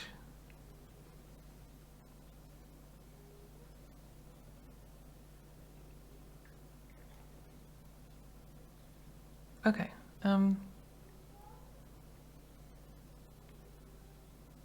Should I be worried? And Faylee shakes her head. No, dear, there's nothing to worry about. It's probably all fine. I might have been mistaken about a great many things. And then she turns to the other two of you. Perhaps we should go see the cleric. Yes, we should get going.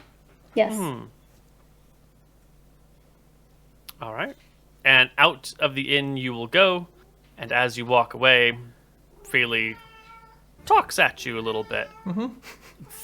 That is the most unusual creature I have ever seen. She's certainly dead. She's certainly undead. But she's so alive, But- right? So Wait, what? alive. She's dead? But you felt her skin. It's cold to the touch. She doesn't Oh. eat. She doesn't drink, But probably. she's just cold then, not dead. She's alive, but just she doesn't need to eat. And it's pretty cold. I think we're going to have to quibble over the nature of life at this point, but the blood does not flow through her veins, I suspect. I expect if you were to cut her, she would not bleed. Don't She try that. Okay? No Shakes violence. her head. Of course I not. No. definitely take your word for that then. It's just so shocking. But then how do you think this happened? Do you think Stuka did this, or? Well, it's more likely that there's just one necromancer than there are two. But she's so lively and polite and well-spoken, and all of her senses are intact. That's very unlike the ordinary skeletons we've seen before. It's unlike Either everyone. the Stuka... Yeah. Either the Stuka is an incredibly powerful necromancer, which is possible, or we are working outside my realm of understanding. I don't think Stuka had anything to do with it. If he knew where Trog Canyon was, I think we'd be in for a lot more trouble. I suppose, yeah. Yeah. And we can walk across the way to the temple while having these conversations. Is there anything else you want to discuss before you get to the temple? Exactly how powerful would this necromancer have to be? Because if Stuka is that powerful, surely people must know about him, right? Don't you know about him? What Well, people? People in towns and There must be rumors about Stuka if he's such a powerful necromancer that... Have you encountered any such rumors? Because No. in Kaela, we had heard rumors of zombified alligators. Yeah, we met some of them. It was not a fun experience. Daly looks at you expectantly. They were much more aggressive than the people in Stuka's town. Yes. Well, we did also encounter some aggressive skeletons, if you recall. Yeah, that's true. But Stuka has Though to it was protect mostly- himself, right? And he didn't know us at the time. I'm talking about in the swamps. Yeah, right. Oh, those. Those in... Yes, I The remember them. alligators were more troublesome, certainly, but Anyway. So you haven't heard about this necromancer before? Only what we heard in Kaela.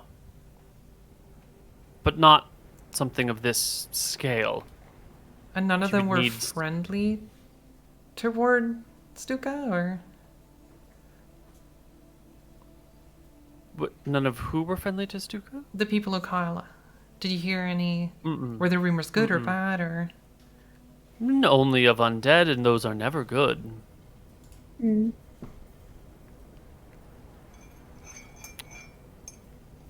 Well, we arrive at the temple.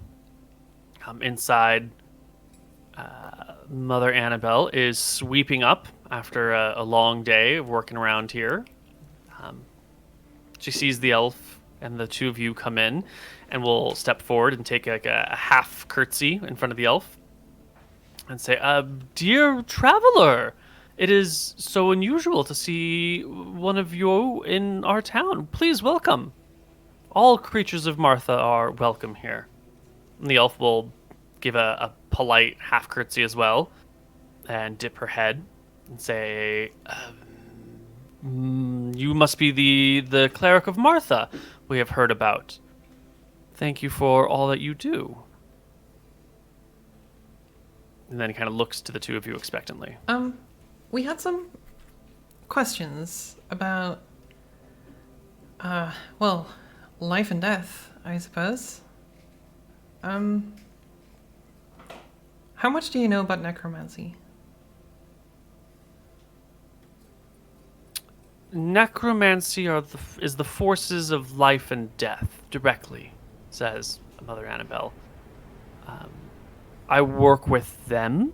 Healing is a type of necromancy, and I, as a healer, I'm well versed in this topic.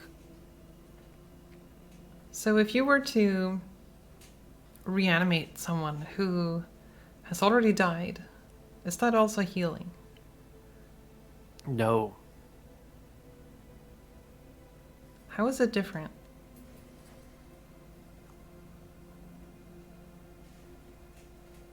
Would you like... How much detail would you like? I could talk to you about the positive and negative energy planes and the force of souls and the deep mechanics, but it might be beyond your understanding. It's Perhaps it would be better probable. to share with you the notion that we are given one life, and when our one life ends, we pass on to the next, and that is the way the gods have shaped the world. If the gods intended us to live again and again and again in our same forms, they would have willed it thusly. Any sort of reanimating of the dead is clearly a violation of the will of the gods, and a monstrous thing. My ability to heal is directly derived from the powers that Martha grants me. I don't heal you. Martha heals you. I am simply the conduit between the two of you. Raising of undead is blasphemous, It is a subversion of the natural order of the world. It is ghastly. But...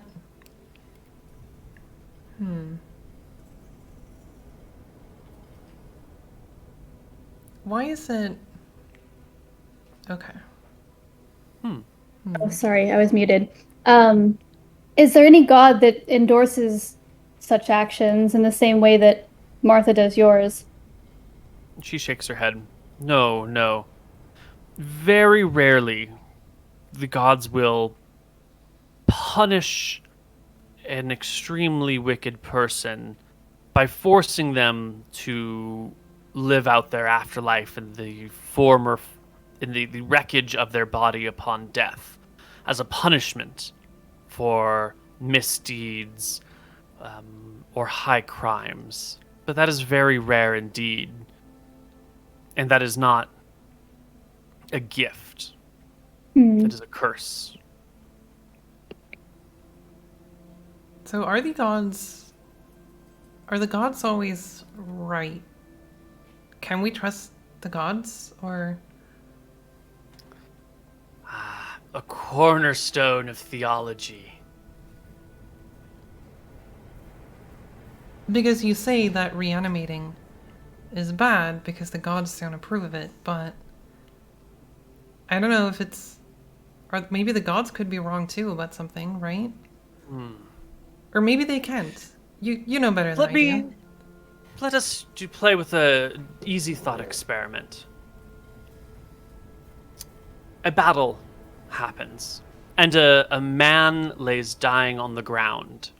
Two clerics get to him at the same time. One, a cleric of Martha, goddess of healing and life and creation. One, a cleric of Verasi, goddess of death and destruction. The cleric of Martha wishes to heal the man and let him live. The cleric of Verasi wishes to help the man along and guide him into the afterlife painlessly and easily. Which one is right? Well, I guess both of them in their own mind, right? Very wise. But then... Gods are a force on the world, and they sometimes have different perspectives or points of view. But are they... On the matter of reanimation, are they all on the same page? Yes. On the matter of reanimation, of raising the dead, the gods are unified.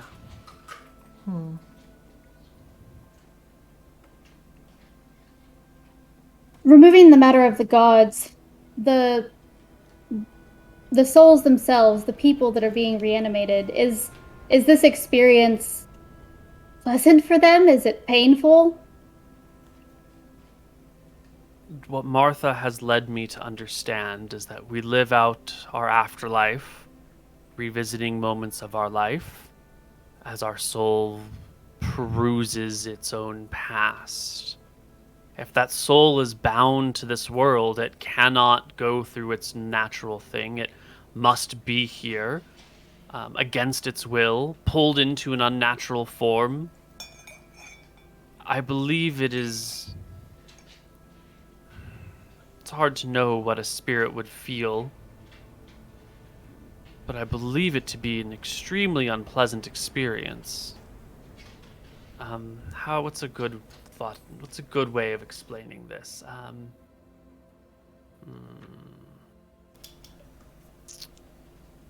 If your natural form, a natural way of being, is as you are now. But if I were to force you into a cage underground where there was no food or water or I've light been there. or sun, Trust me, it's horrible. and trap you there, would you be miserable? Yes. That would be Probably. going against your natural way. Maybe some creatures would not mind. If you force a dwarf to live in a small, confined space underground, the dwarf is probably quite happy. But creatures like us, who enjoy the outside, who need the sun and the light and the social interaction, for us that would be painful. Spiritually painful. I believe the same is true for those that die and are dragged back. Okay. This is bad. This is really bad. I don't know. Oh no. Then Stuka's doing something horrible. Agreed. How much have you told Annabelle about Stuka? I don't think think we've we've said actually anything. told Annabelle I think about we Stuka, have purposefully didn't mention it to anyone in town because it was we? like Yeah. Mm-hmm. That's we what were kind of I giving think. him, the benefit of the doubt, Yeah, but knew so how other people might react. Yeah. she'll chime in. Who is Stuka? I'll look around the room. Is there anyone else in here, or apart from Faye? Greg. Greg is there by the front door. Greg. Okay.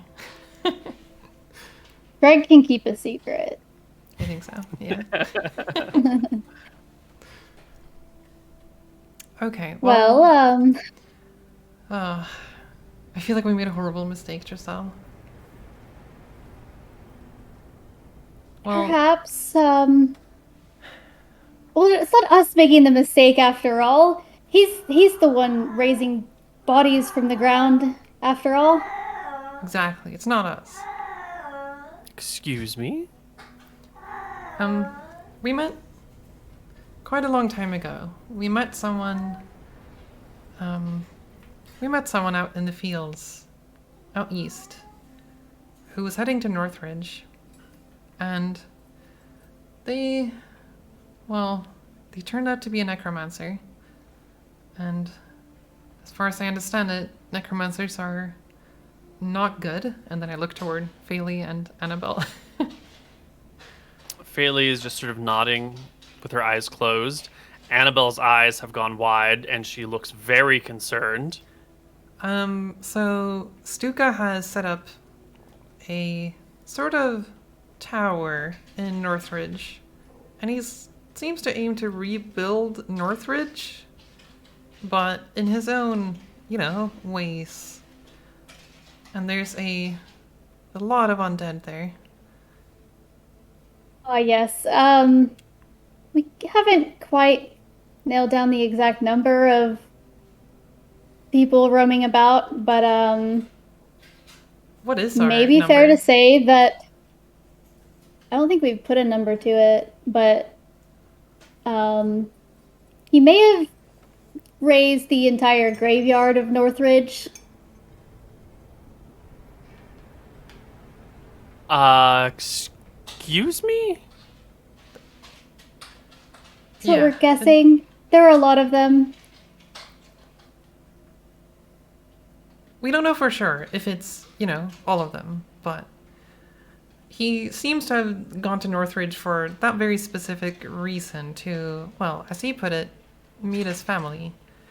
And we have met his family. We've been talking to him in his tower, and he seems, very passionate about what he's doing, but he seems to be completely unaware of everything that you're talking about, all the harm that comes to these souls that are entrapped. And, we were too, not too long ago. We kind of just found out about this recently. I'd say that we were unaware. Duka, however, seems deluded in thinking that what he's doing is right. He's been very kind to us. So... But we don't want to scare the people of Troll Canyon. So I don't want this to... I don't want to cause a panic, but... There are elementals running amok within the mines and outside, destroying homes and attacking people. There are draconians that patrol our streets almost every night The now. Draconians have been There's a necromancer lurking in the ruins of the town nearby. A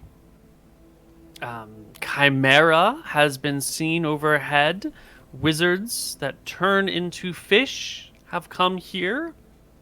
Other wizards have rowed boats up rivers to see us. I do believe a great many things have come to this town from far, far away. How long do you expect to keep this secret? It is only a matter of time. Oh my god, Eva. Is she? We don't know. No, yet. she can't be. No. We're not sure. She's not. We're not quite sure what is happening with her, but it is not. We don't believe that this necromancer has been involved at all. We were just talking to Eva, so we don't think that he even knows where we are. Eva was dead. I buried her myself. I gave her her last rites. Well, I don't know if Stuka is involved in the matter of Eva, but if that's the case, then this is much, much worse than we thought.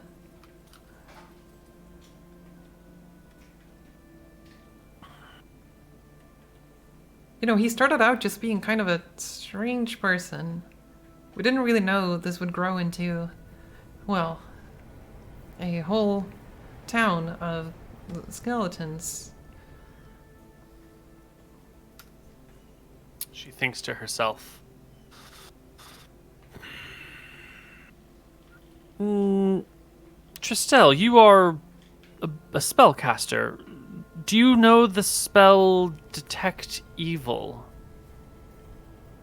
I can detect magic, but not evil, no. Neither can I, she says. She looks to the elf, to Phaley, who shakes her head.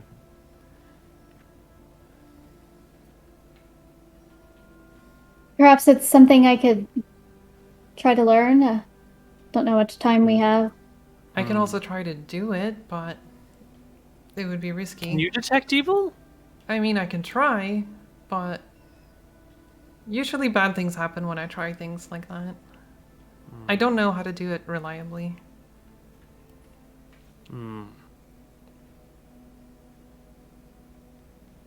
It could be worth a shot.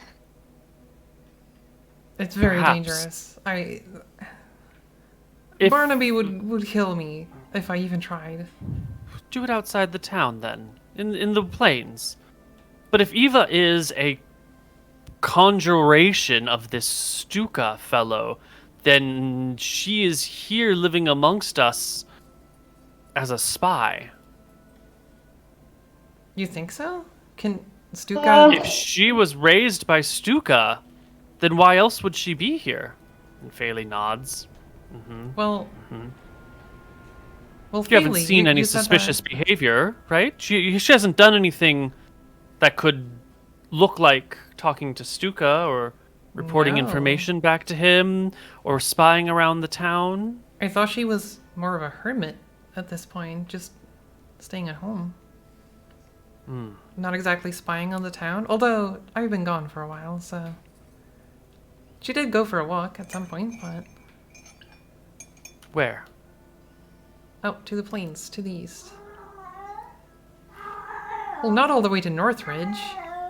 Where would you go for a walk? You have two options, okay? It's either east or west. Everyone goes for a walk every now and then, right? Doesn't mean that she's reporting Certainly. back. Walking is... I'm sure someone would have seen if she were speaking to Stuka. Yes, we met her out in the plains when she went out last time and brought her back. Well then, if you didn't see him, then I'm sure... How long was she gone? For a few hours, I think. Yeah. It's too far. Northridge is too far for that. Yeah. Unless he was meeting her part way. Well, we didn't see anyone else, but... Or maybe he was hiding. Who knows? True. This is most disturbing news. But we're on good terms with Stuka right now. So maybe we can work it out in some way that doesn't involve... Work you know, what out? Yeah. Work out the situation. Maybe Stuka can... I don't mean to be rude, Pearl. But what are you talking about? What do you are you going to convince him to Stop. dispel his undead army? Yeah. Maybe he just needs to be convinced that it's a bad thing that he's doing. And... She looks over to Tristel. Do you feel the same way? I'm sorry, Pearl. That man is mad. he doesn't seem... I don't know that we well, can change his mind about anything. He does seem pretty scary, but... I don't just mean scary. Like, the bones are one thing, but it's his attitude about his methods that he thinks it's fine when it clearly isn't. That he wants these ways to be propagated everywhere. I just thought that maybe what he was doing was not necessarily bad, but it seems like that's the case. He may not think that it's bad either, or even see it that way, but I think that just shows how diluted his mindset is about the world. My spell list is borked. She totally can learn and cast Detect Evil. I was surprised that she couldn't, but I'm double checking, and I do see Detect Evil and Good on the cleric spell list. She will tell you that she will, in the morning, learn Detect Evil and cast it upon Eva. If Eva is evil, she will know. And if Eva was raised by Stuka, then she's definitely undead. How much will... Or I guess I wouldn't Annabelle know in will character, know. so never mind. What were we going to say, though? No, I was just curious, like, how much do you know from the, like, Detect Evil? Like, do you get some more information than just yes or no? Or is it, like, School of Magic? And is it just undead? For the duration, you know if there's an aberration, celestial, elemental, fey, fiend, or undead within 30 feet of you, as well as where the creature is located. Similarly, you know if there is a place or object within 30 feet of you that has been magically consecrated or desecrated. It can penetrate most barriers, but is blocked by X, Y, and Z. So she would be able to also, you know, you get the general alignment bent of these things. So she would be able to tell if Eva is an evil undead, or if Eva is something unknown, or she'd have some options here. Mm-hmm. Okay. I will certainly do that in the morning, then. Is there any way we can help you with learning that? It seems hard. Martha works through me. It's not an issue. The bigger issue for you to decide is what to do with her if the worst is true. But she's clearly not evil, though, right? She's fine, isn't she? What if she's lying? What if she is manipulating you? Well, maybe that's what we need to learn then. Maybe you can learn how to detect lies rather than evil. Well, I suppose one follows the other, doesn't it?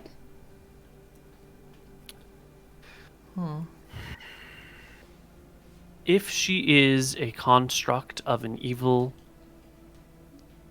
necromancer, she would do his bidding. Lies may not be a matter of option. She may not have free will. She may be bound and forced into a behavior. I don't know. I've never raised the dead before.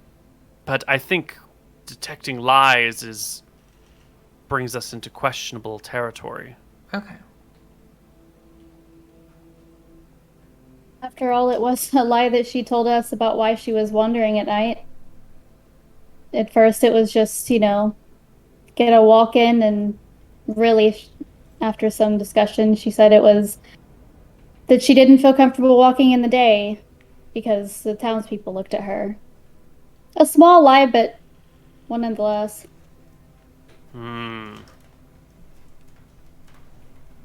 I think understanding if there's evil afoot is the first step. We can decide everything else from there. Okay, then that's what we have to do, I suppose. But what do we do then if she turns out to be? That is up to you. Well, is it? I can make this decision about someone who seems to be completely alive and well for the most part. Are you expecting me to make a decision about whether or not we should let them live? You made a decision about whether to unbury her or not.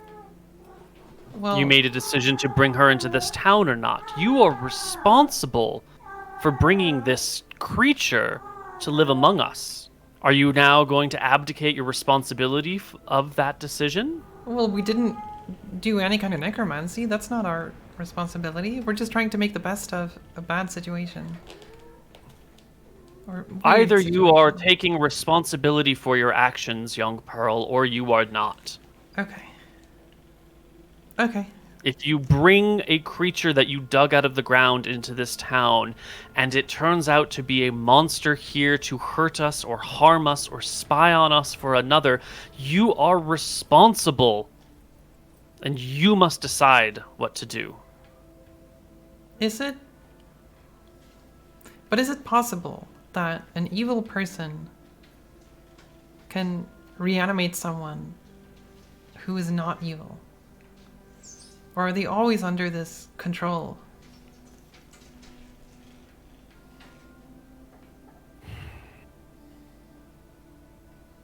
Is it possible is a childish question. Is it possible that I'm going to slap you in the face right now? Well, I would hope not. I go to move to please don't. Is it possible? Well, I guess that I am about to hit you?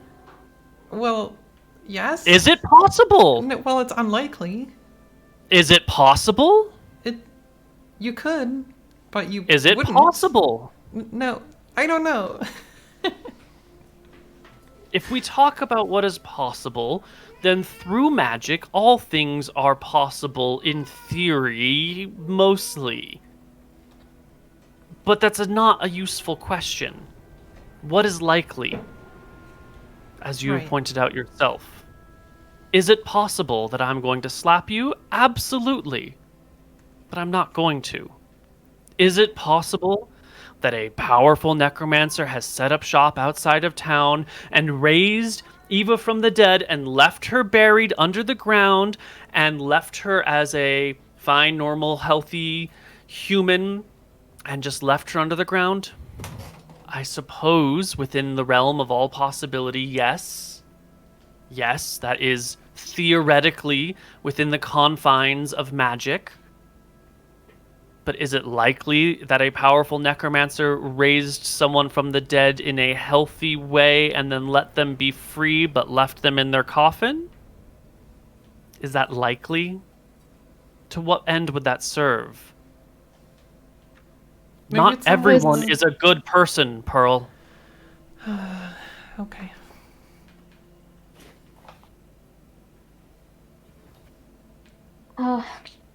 Perhaps we all need some rest. This is quite a troublesome thing, and we can address it in the morning. Yes. Yeah, I guess, being able to detect evil would be very useful, I suppose. Can I also I will learn get some it? rest. Then. Maybe I can stay here and also learn it together with you.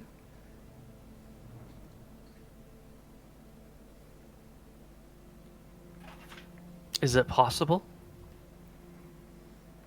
Well, is it Is likely? it possible, Pearl? Can you learn it? I would hope so. I can try, right? It's not on your spell list. Oh damn, it's not possible. Oh, I know, but that's fine. Pearl wants to learn it. Oh, Pearl, let's. I'm just gonna take her. Like, let's. And like a little bit of a hug, but also like, no. No, I want to try. I want to try. Like Let us banging all a get stick at a some- rock. Let I'm us trying get to us make it. some rest. Okay. And the three of you can make your way back to the other side of the river. Two of you will head to the inn for the night. Pearl will head home for the night. And we will take our break. And we'll be back on the other side with some more Embers of the Wilds. All right. I will see you all in a bit.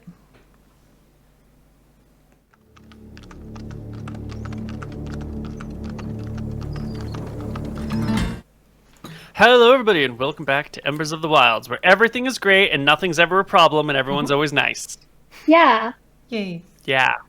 it's a peaceful game about economics and growing as a town and economy. And It's- growing as yeah. a person. Yeah. Growing people? No. Yes. Let's We grow people. So, the morning rolls around. I couldn't convince Annabelle to stay and learn. Well, she needed rest that night to think about things. Oh, okay. So, right. Um, Okay. And she will tell you, if you push it, that she learns her spells through prayer to Martha, and Martha answers her prayers and imbues her with divine magic. And she welcomes you and encourages you to pray to Martha in your own way, and maybe Martha will bless you with divine magic as well. But each person must pray in their own way. Okay. Something I was gonna ask in a similar vein, probably wouldn't have happened last night anyways, is it possible for me to ask our elf friend to teach me Elvish? Yes, absolutely. It will be a bit of a Okay. longer process, but they are happy to teach you their tongue. Okay, cool. Then that's like a homework project going on in the background. Excellent, excellent. Okay. The next day, Annabelle comes to... Well, before we get to the next day, how did the both of you sleep last night? Did you? Were you able to? Knowing that in the morning, Annabelle would be casting Detect Evil on Eva and see if she's evil. Really? Evil Eva. Can either of you sleep? I mean, I can sleep with some assistance. Got it.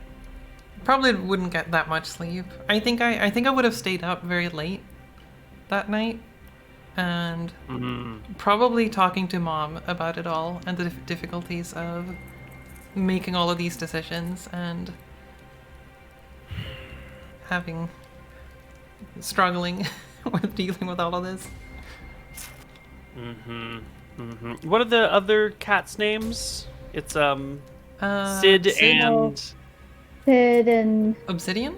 No, wait, that's Sid, right? that's Sid. What was that color? Because I feel like it might have been based on something. Yeah, it must have been a black cat, right? Because Obsidian is Right, dark. Sid was. I don't remember the other cat though. Okay. They did have a name though. was it? I think I know what it is, but I can't. Yeah. I don't wanna. Is that what we called it over here? Insulting meals, cat names. Yeah. It's Nancy. Nancy. Okay. Nancy. Yes. Right. See? You're there. Nancy. Great. Yeah, you'll find Lydia being very busy with the two of them when you come in, and sort of happy and excited to see you, but talking about how these two have been getting into all sorts of trouble. Sid seems to be a particularly troublesome cat. He's been sort of knocking things off shelves and shredding curtains far more than you ever did, and Nancy seems to be encouraging him, and the two of them are quite destructive. That's not good. Yeah. Yeah. Anyway. I get the urge though. But Yeah. you gotta suppress it. Anyway, the next morning comes along. Mother Annabelle swings by and picks up Pearl on her way to the inn. Just, knocks on your door when you answer, motions and says it's time to go. Right. Yep. And you make your way to the tavern. Come with. And there's Eva serving drinks. And there's Tristel rubbing her eyes in the morning. Some other soldiers are nearby, off at other tables, doing their own things. Eva's Okay. serving drinks. Annabelle, what do you think we should do? What if she turns out to be evil? That is your responsibility. But what if I don't know a lot about these things? You're the cleric. You know about souls and life.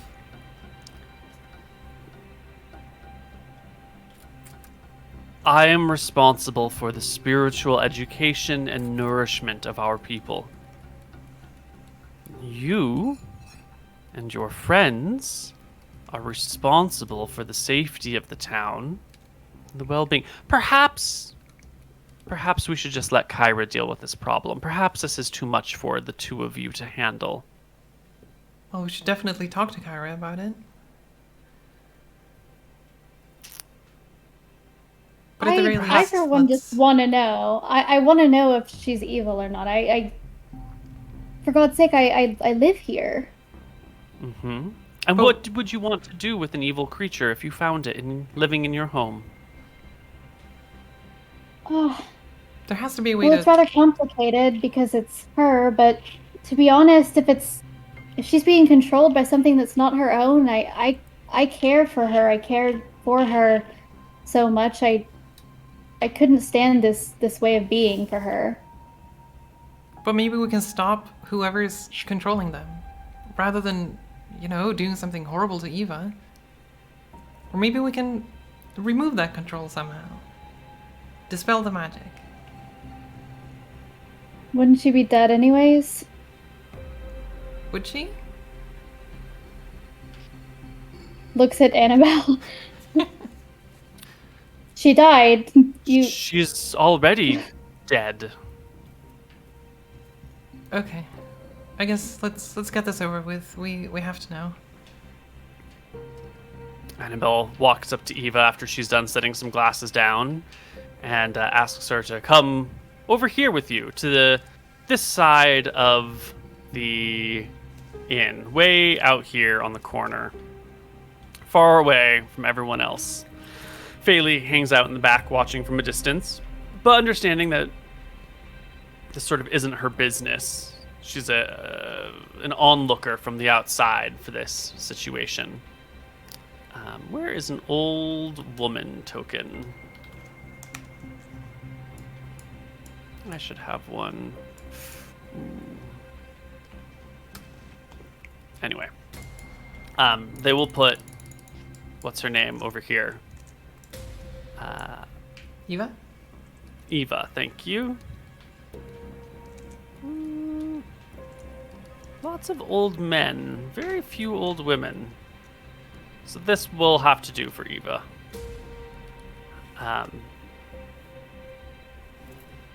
And feeling a little bit cornered, Eva will look at the three of you and ask what this is about. And Annabelle will say, there's been some concern and I need to cast a spell upon you. You trust me, right? And Eva nods. And then Annabelle says, good. And she begins to chant the words and use the hand motions involved with detect good and evil. She presents her holy symbol, calls upon Martha to guide her eyes to all those that would do harm to her, her friends, and her town. And sort of she closes her eyes and opens them again, and maybe, I guess you guys can't really see her face very much, but her eyes have sort of like rolled up, and other soft, pupilly forms have appeared on the whites of her eyes. And she sort of scans about and scans about. And then shakes her head and the eyes roll back, and she smiles at Eva and says, "It's okay. Don't worry. Everything's fine. Please continue your stuff, your duties. We'll talk to you about this in a little bit. We just need to talk amongst ourselves." And Eva, super creeped out, will walk past all of you, walk past the elf, and head inside. Annabelle will turn to the two of you, and Bailey will come closer. She's definitely not alive, but she's also definitely not evil. Okay, that's a relief. Bailey looks confused, but she was raised by a necromancer. How could she not be? We don't actually have that information for certain. Bailey suggested it may be something else entirely, not of our knowledge. That's so good. I'm so happy to hear that. Well, she's not evil, but still don't know what's going on.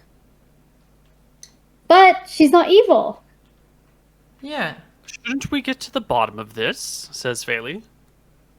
Well, I don't know how. Do you have any idea?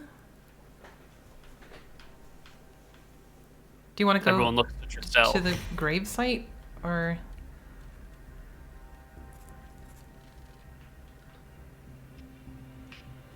Can I chill out here and ritual cast detect magic? Mm-hmm. Yeah.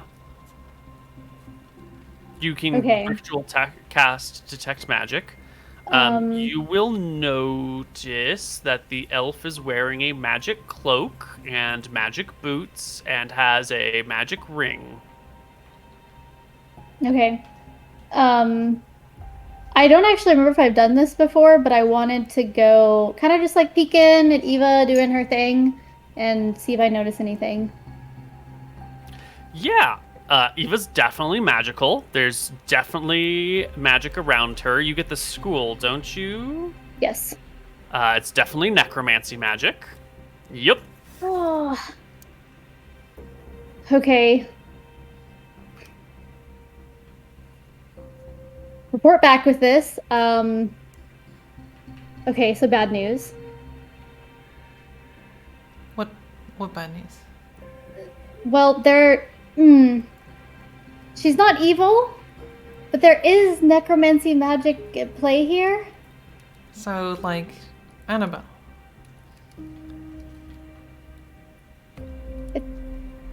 It's beyond my knowledge. Let me see if I can get more information. So I want to go inside. go to Eva again. And Yeah, she's sitting over in a corner by herself looking really worried, and when you come in, she like perks up and waits for you to arrive and leans in forward.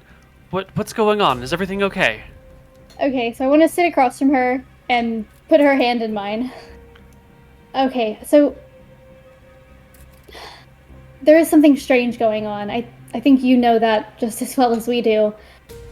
We are comforted by the fact that it doesn't seem malevolent or evil. So that's good. I'm so sorry we keep prodding you like this, but would you mind if I cast another spell to see if I can get some more information? Okay. Okay, it'll just take a moment. And then once again, I would like to cast Identify. Ooh. Hell yeah. I think I've tried to do before, but it would have been non-consensual, so at least now I have that. Mm-hmm. She's like aware what we're doing. You must choose one object that you touch throughout the casting of the spell. Magic items, some magic imbued. You learn properties, how to use them. Requires attunement. Yep. Great. So, you will learn that Eva. Ooh, there it is. is a zombie doll. It is a sort of zombie that can be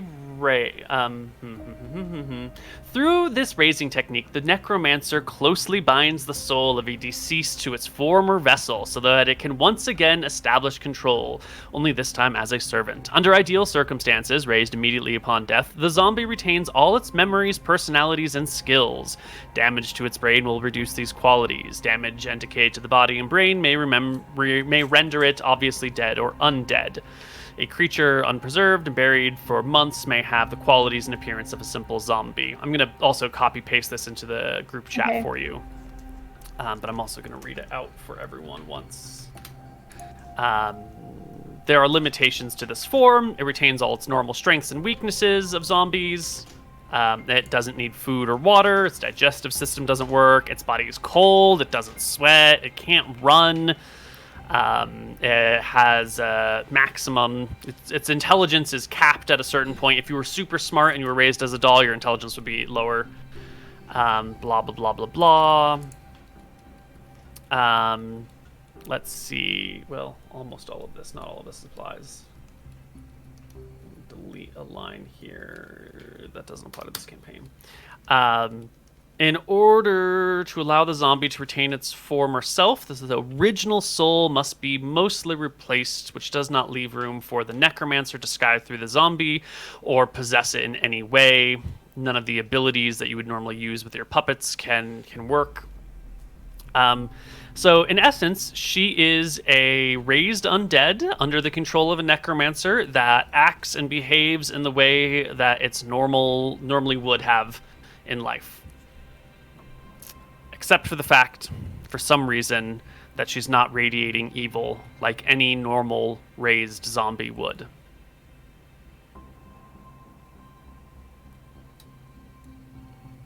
She's definitely a puppet of a necromancer, and at the same time, she's definitely not a puppet of a necromancer. Oh my god. So maybe a puppet of a good necromancer. I don't know about that. The zombie can be given a set of orders, which it will subconsciously follow, but will otherwise behave as it did in life. Can be given orders by anyone, or the by the person the person casting who it. did it. Yeah.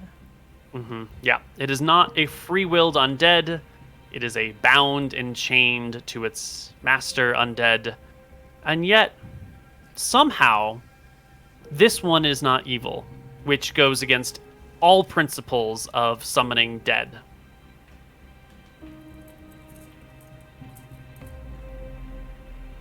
Okay. Oh my god. Well, we should share this with Faylee, at the very least. Yeah, Annabelle. so... Well, first Eva looks at you when you're done casting the spell. Oh, yeah, looking at me.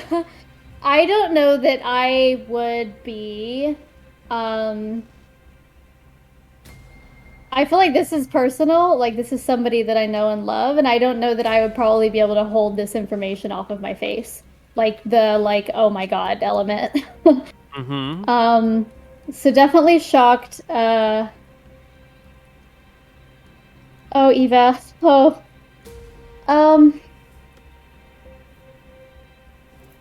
Something very strange is going on, and I don't know how to explain it to you. I don't know how to explain it to you right now. Just tell me.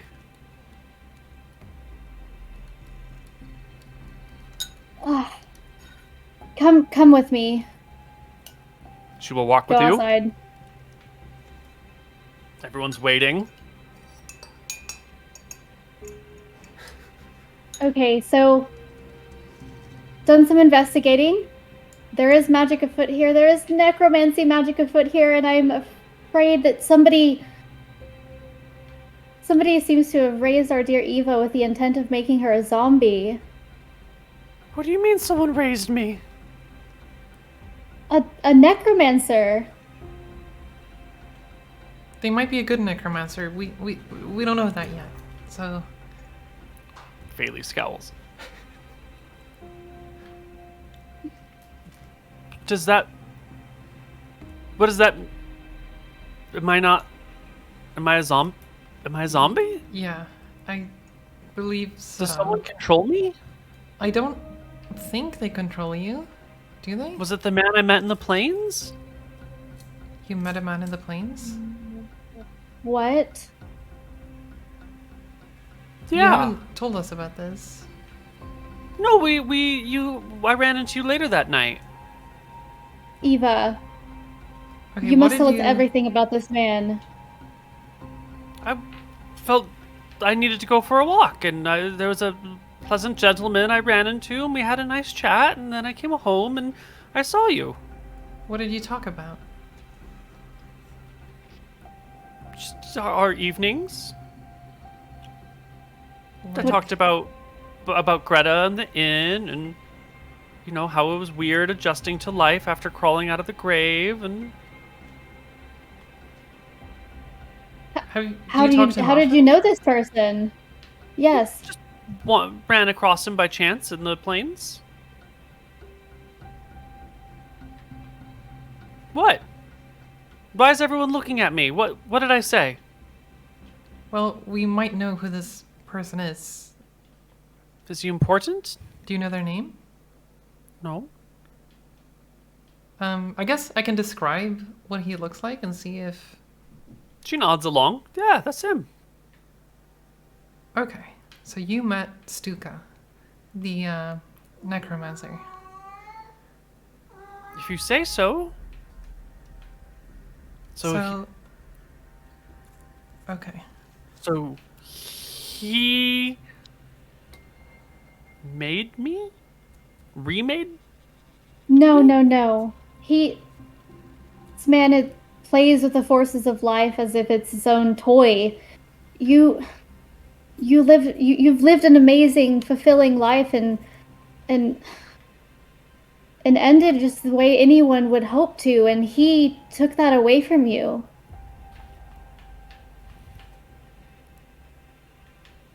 I don't know what purpose he raised you for, but you are still you. We know that much. We know you're not evil. You're still Eva. But Faley looks at Mother Annabelle and says, You must have cast a spell wrong.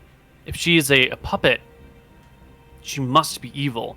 And Annabelle shakes her head and is very adamant. No. I saw her essence. It was not evil. It did not radiate evil. I have seen undead before. She is not like the zombies and the skeletons that you may have met. She is different. She is under her own volition. Then maybe you should meet Stuka and see if Stuka's evil.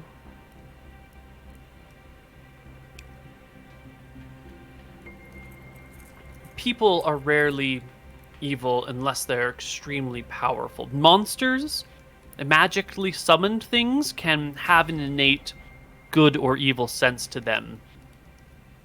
But true living natural creatures are rarely evil unless they are extremely powerful. It's possible that this necromancer might not radiate anything. But maybe the other undead in Northridge. Can you capture one? Bring it here? That's a good test. I mean, we would scare the townspeople. We can't bring a skeleton into town. Bring it to the edge of town, outside, and I'll come meet you out of town. I think we can do that. I think we might even be able to ask Stuka if we can have one of his family to follow us. But given that Stuka seems to already know that we're here.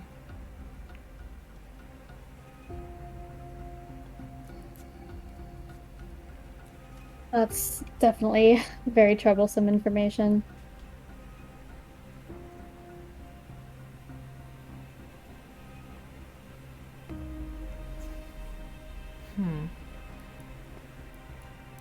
But I think we can do that. One way or another. We can bring someone here.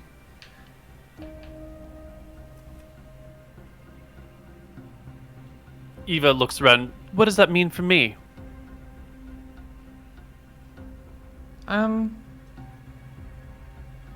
We don't... Is that why You should. I mean, I don't know what it means yet. I guess what we're trying to figure out is whether or not this necromancer is doing evil or not. Is that why I felt drawn to the plains?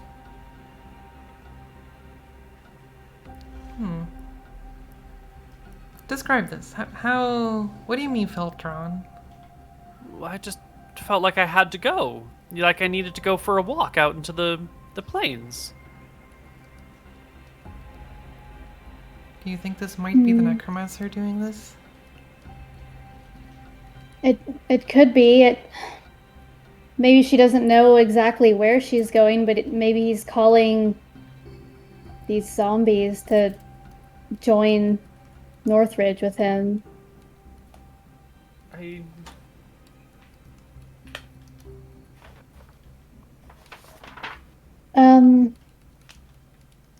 Annabelle, is it this detecting magic? Can we only detect it on people that he's raised, or would it work on, say, something he's created to know his intentions? He gave me this. Oh, it was a nice gesture. This lyre made of bones, but it really just is unsettling to me. What?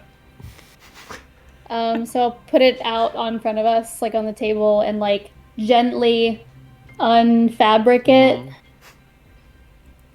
They'll look at it, a little bit confused, a little bit concerned. Annabelle pokes it with a stick. Well, it's not alive, it's not undead. It looks pretty inanimate.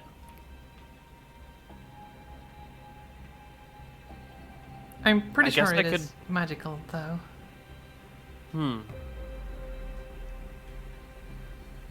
Is it evil? I can cast another spell. Let's see if she has another spell slot.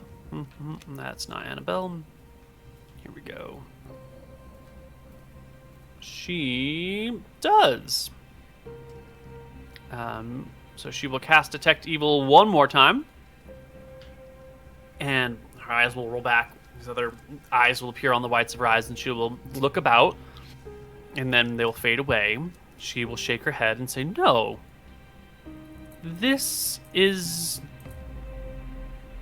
not good or evil either. Okay. Do you think it's safe to use? You know, it really might be, but I think it's too creepy to use. I'll just slowly cover it back up. I'll keep it, maybe as an art piece.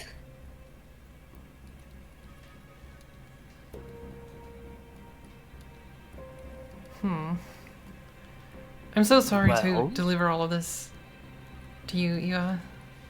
This must be a lot. It is, but it sort of explains these weird urges I've had.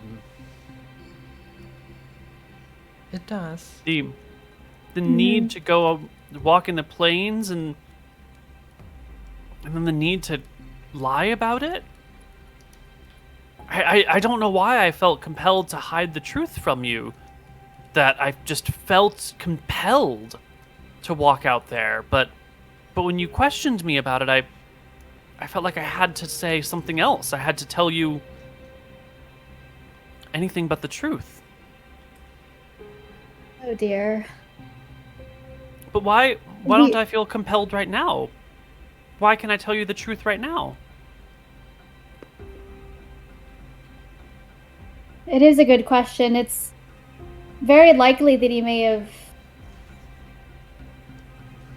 commanded you in some subconscious way to not reveal the truth to us, but why you can now, I have no idea.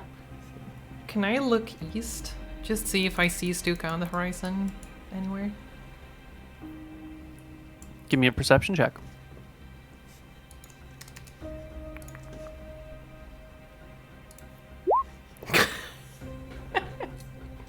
Why? No. But you know what? There's a What? bird in this tree right here. A big red-breasted robin, and it's so close, and it's not paying any attention to you at all. Oh my god. I'm gonna slowly sneak up on it. Like, Do just I notice completely Pearl, mesmerized by this bird. Yeah, everyone notices Pearl getting distracted by the bird. Okay. Then no, it's fine. What? I was gonna say, like, do I see you and, like, also, like, look around, like, what the hell? But I'm not as keen. I'm Is completely Pearl- focused on the bird.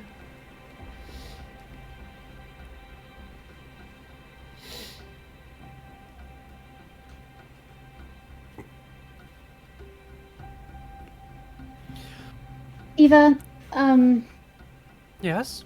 there's much to think about. Obviously we have your best interests in mind. We believe you, we trust you. This man is the one who's done something terrible, so it may be best for you to just stay here, stay close to Greta. Don't wander off. Am I a danger to her? I don't want to hurt her. I slowly start climbing the fence, still looking at the bird. Is she a danger? Give me a stealth check.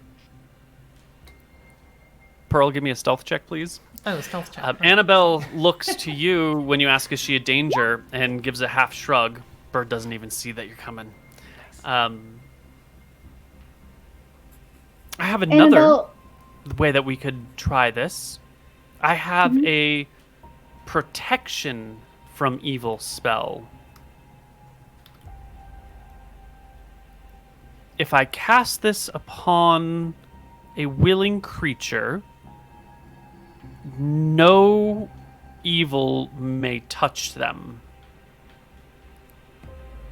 oh, So if I cast this upon you, Tristel, and Eva is unable to hold your hand, then we'll know if she's dangerous. If there's something lurking below waiting to activate on her, something masking her true intentions. Eva, is it all right with you if we try this? Eva nods excitedly. Okay, then I just present myself. She holds both of your hands, calls out to Martha to protect this person from all that would do her harm, protect Tristel from all evil, from all undead. Let not one of these things harm her. And then she sprinkles some holy water on you and sprinkles some silver, like powdered silver, over your head. And says, this will last for 10 minutes. Okay. Eva? I'll stretch my hand. Eva reaches out and takes both your hands and says, okay, now what do I do? Looking at Annabelle, what is something supposed to happen? Only if she were a monster. I think she's safe. Eva, take this, and I hand her my dagger, and I offer up my arm. Try and attack me. Just a cut. Just play into this exercise. She takes the dagger and runs it across your arm slightly, and you bleed. Are you okay? Oh my god, I feel so terrible. I am so sorry. It's fine. I hold it against me and fabric, whatever, wrap it up. It's fine. Okay, Annabelle, is this enough proof? I think this is enough proof, at least for me. Okay. This is I'm gonna some sit sort of down. miracle. This is impossible. A person has been brought back from the dead by necromancy. And is their true self? The bird flies away. No, I was gonna jump on it. Oh, Before it flies man. away. Oh, you should have said something. Well, I didn't want to flew interrupt just the as you- vibe. I could have done it at the same time. Oh. I'm sorry, Pearl. It got away. You waited a moment too long. Okay, I snap back to reality. Oh, sorry. I don't know what. Sorry. How's it going? Well, we think that the spell is working, that Eva's not evil. Are you sure this is working, Annabelle? And I want to go around and like touch everyone's hands that's like in this circle of people. Annabelle's like, no, it would have to be an evil thing touching you. Do we have an All right, evil everyone. thing on hand? Touch me. What? Everyone reaches out and touches you. No one is evil. Neat. Seemingly. Okay, What's so evil? maybe Stuka is not an evil necromancer. So that's what we need to figure Bailey out. shakes her head. That's impossible. The What? necromancy by its very nature is evil. Are you saying Eva is impossible? Is this not happening? What makes someone evil? Is someone who, say, was a reformed criminal, perhaps, still evil? Mm-mm. Annabelle will shake her head. No. Evil...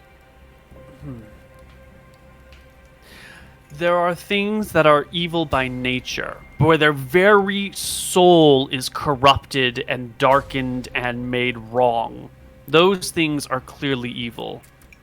No person is evil unless they have corrupted their soul so dramatically, which is difficult to do. For humans, for ordinary people, redemption is always an option. Almost always an option. Only the most powerful and worst of humanity can truly be evil at its core. If you're speaking of Gloria, I she's was not. speaking of no one. Just a theoretical question. I will need to pray on this. And Phaley says, I think I need to go talk to my people. This must have to do with the magic in the air. You think so? How?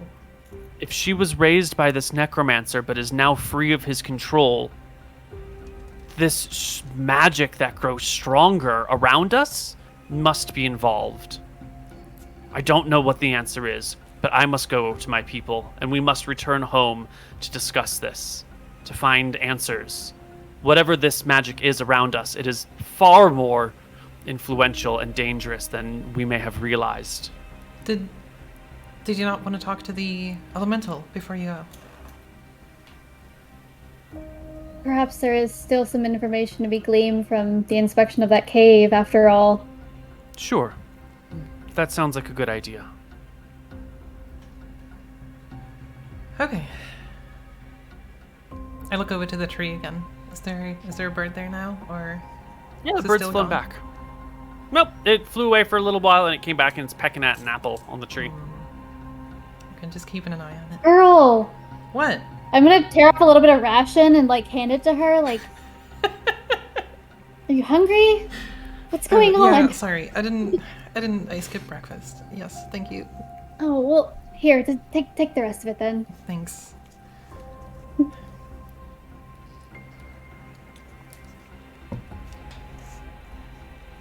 Okay. Well, our party heads to the mines. Yeah, we're making our way around town. Eva heads back to the inn. Phaley comes with you to the mines. Annabelle goes back to the temple to pray on her answers. And, well, the ladder's there. The lanterns are ready. Torches are in the mines as well. The big leather piece will be pulled off that separates the noise out, and the three of you can descend into the waters. Well, to the cave where the waters are. Let's go. Yeah. Yeah.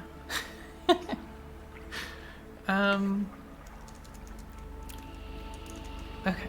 I will turn to the elves. Do you know how to communicate with these elementals? No. Okay. Then, you might need my assistance then. Tristal, do you mind playing a song? See if Crystal wants to say hi to us? Sure. And I'll start playing a little tune. It's actually something I've been arranging or composing rather for Crystal. Actually, something very bright and beautiful. Like I would play like music that kind of like evoke the sense of like water and like the beauty of the cave, and so that's kind of like the vibe of this song for her. Yeah. It doesn't take long for Crystal to appear, raising a hand out of the water, then her full form. Faylee will smile and watch the watery woman before her. I will ask the elves to take a few steps away from me. Just Faylee. The other elves are still out in the wood. Okay. Plains. Yeah. I'll ask Faylee to take a few steps away from me, just in case. Yep. Okay, I will reach out my hand to Crystal. She takes it. All right, and then I will do the thing. Try to think about all the languages of the world, understanding of people, empathy, and communication, and hopefully we'll understand each other. Yeah. And sure enough, the watery form will be given voice. And she will say, "Oh, friends, hello again." I turn to the elves, or the elf. You understand them, right? The elf nods. I do. "Hello, dear elemental," says the elf. The elemental says, "Hello, dear friend."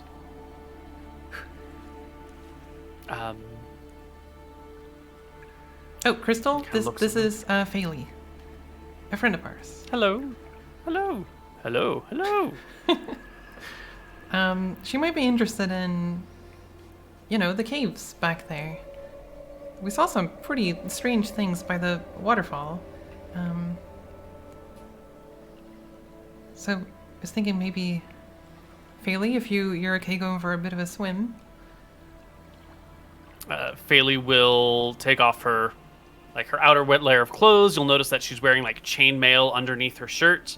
And she like takes it off and discards it, and it hits the ground with like a strange clattering sense to it.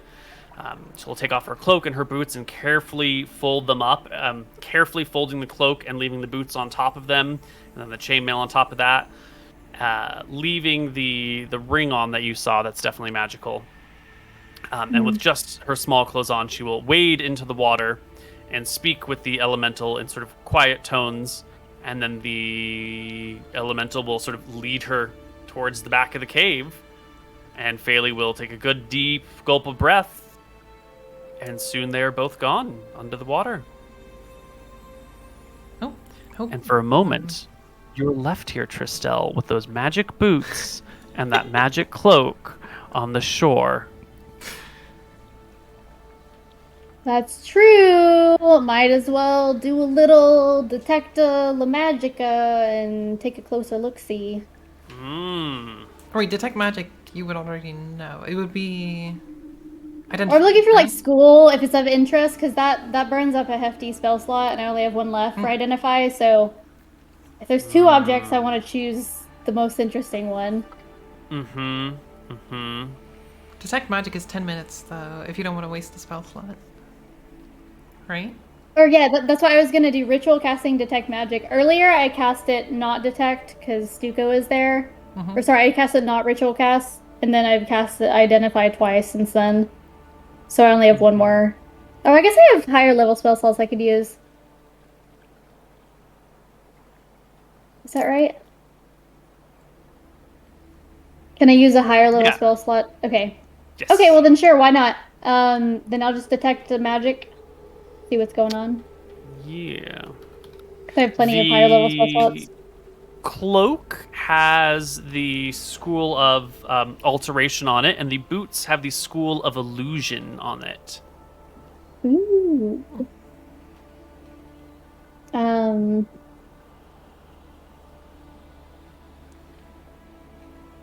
Oh, you can ritual cast Identify? No, I'm gonna use a higher level spell slot for Identify. Oh, but people in chat are saying that you might be able to Oh. ritual cast Identify. I Is that believe fact? it is a ritual spell. I do believe it can be cast. There's an R next to it on your sheet, right? There should be. Oh, okay. I didn't know that's what that symbol meant. Yeah, the R means it's a ritual spell. Let's do it. Great. It takes 11 minutes because it's 10 minutes longer than the casting of the spell, and the spell is 1 minute casting time. So it'll take 22 minutes to identify these two pieces of gear. How long does comprehend languages last? An hour. Okay. Or it's tongues. So- yes. Tongues, right. So they might be gone for up to an hour then, or they might Yeah, I come think back at that's any safe. moment. I feel like the elf is pretty discerning, so I Do feel you like have that's a safe amount of time. Do you have a preference for which item goes first, just in case you get interrupted? See, one was alteration and the other was Illusion Illusion. boots. illusion boots. Let's do boots then cloak. Okay. Let's see when they come back. The boots are boots of elven kind. When you walk with these boots, you will make no sound regardless of the surface you are moving across, and you have advantage on all dexterity stealth checks that rely on moving silently. Damn. Mm-hmm. Neat. And the cloak. Dang. The cloak is a cloak of elven kind. When you wear this cloak and pull the hood up, wisdom/perception checks made to see you have disadvantage, and you have advantage on stealth checks made to visually hide, as the cloak's colors will shift to camouflage you with natural settings. So these are classic elven items that allow them to hide and sneak about without being seen, blending in even with walls or trees. Like a cloak, an elf standing next to a tree with the cloak wrapped around them and the hood pulled up would just blend perfectly in with the tree. Infravision wouldn't see them, normal vision wouldn't see them. They would be totally hidden. Damn, I love that's it. super good. Yeah, it's like Invis, but without a spell slot. Mm-hmm. I'm jealous. I want this cloak. Same. Yep. They're gone for maybe 45 minutes or so before they come back. And the elf will swim to the shore, sort of try and rinse off as much as possible. Do this with the hair a whole bunch to get as much water out of it, wring it out, and slowly don her clothes again. Give her a perception check. She pauses, and as she gets to the chain mail that was laid over the cloak that was on the boots, or vice versa, she'll pause and take a moment to regard them. You get the impression that she recognizes that they've been Yeah, disturbed definitely. for a moment, but she then puts everything back on and says nothing about it, and looks to the two of you. Well, this is a wondrous cave of the likes of which I have never seen. The water from these upper pools drains down that waterfall, but comes from nowhere. It just is here. There's no incoming source of water anywhere. We were thinking it might be underground somewhere, that we just can't see it. I swam with Crystal and we inspected the floors. There is no source of water. It just endlessly is here and falls down the cavern. Is Crystal creating it, you think? Or No. she came to be probably alongside it. As Tristel says, whatever makes this water may have brought Crystal here. Well, that lines up with what she's told us. She said that Yeah. she just suddenly was at the bottom of the waterfall. Well, Did you manage to... We couldn't get down the waterfall. It's pretty it's steep. it's too deep. We would need much equipment or mild magics to make the way. Yeah, it's a little bit beyond us. what- We couldn't get down there. What kind of magic exactly? A feather's fall spell could get you down and a spider climb back up, perchance. Okay. It's useful to know. We've been racking our minds trying to figure out how we can get down there. According to Crystal, there may be very valuable resources down there. Everything about this place is bizarre. I must confer with my companions, and I believe we will have to head home and speak with the wise elders there. What will you tell them about this place? I will tell them the truth. I will tell them what we have seen. I will speak of Stuka and Eva. I will speak of Annabelle, and Kyra, and Tristel, and Pearl, Okay. and Crystal. A little bit worried what people might think of this place. I wouldn't want any harm to come to our village.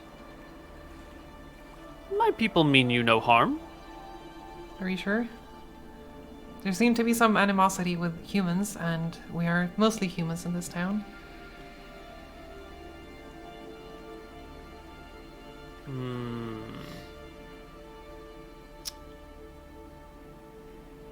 Have you seen a toddler Yes. before? A young child? The small children, yes. Yes. Imagine there is a small child running around your house wielding a very large knife. That would be a dangerous situation, and it would cause you much stress. To us elves, humans are large, drunken toddlers with large knives. And We you don't- wouldn't want to... Dislike you, them. We don't despise them. We just know not to trust them, for their judgment is compromised, and they do not understand what they do. We bring you no harm. Okay. That's Not- fair enough. Not inaccurate. Stuka, on the other hand, Is Stuka a The toddler monster. with a very big knife? Or... Stuka is a toddler with magic. Dark, evil magic. What do you think the elders are going to think about Stuka and the whole situation in Northridge? Probably much the same as I. That he is a source of corruption and evil in the world that brings suffering everywhere he goes and disturbs the lives of the living and the dead for his own purposes. That he's a greedy, monstrous, self-absorbed, power-hungry vacuum that will destroy everything in his path out of curiosity. This doesn't sound like Stuka. This sounds like a very unfair take on him. You are going to tell them You're about so Eva, naive. right? Of course. You saw that Eva was not evil, and I it's did. probably Stuka who did this. And so what if Stuka is not evil?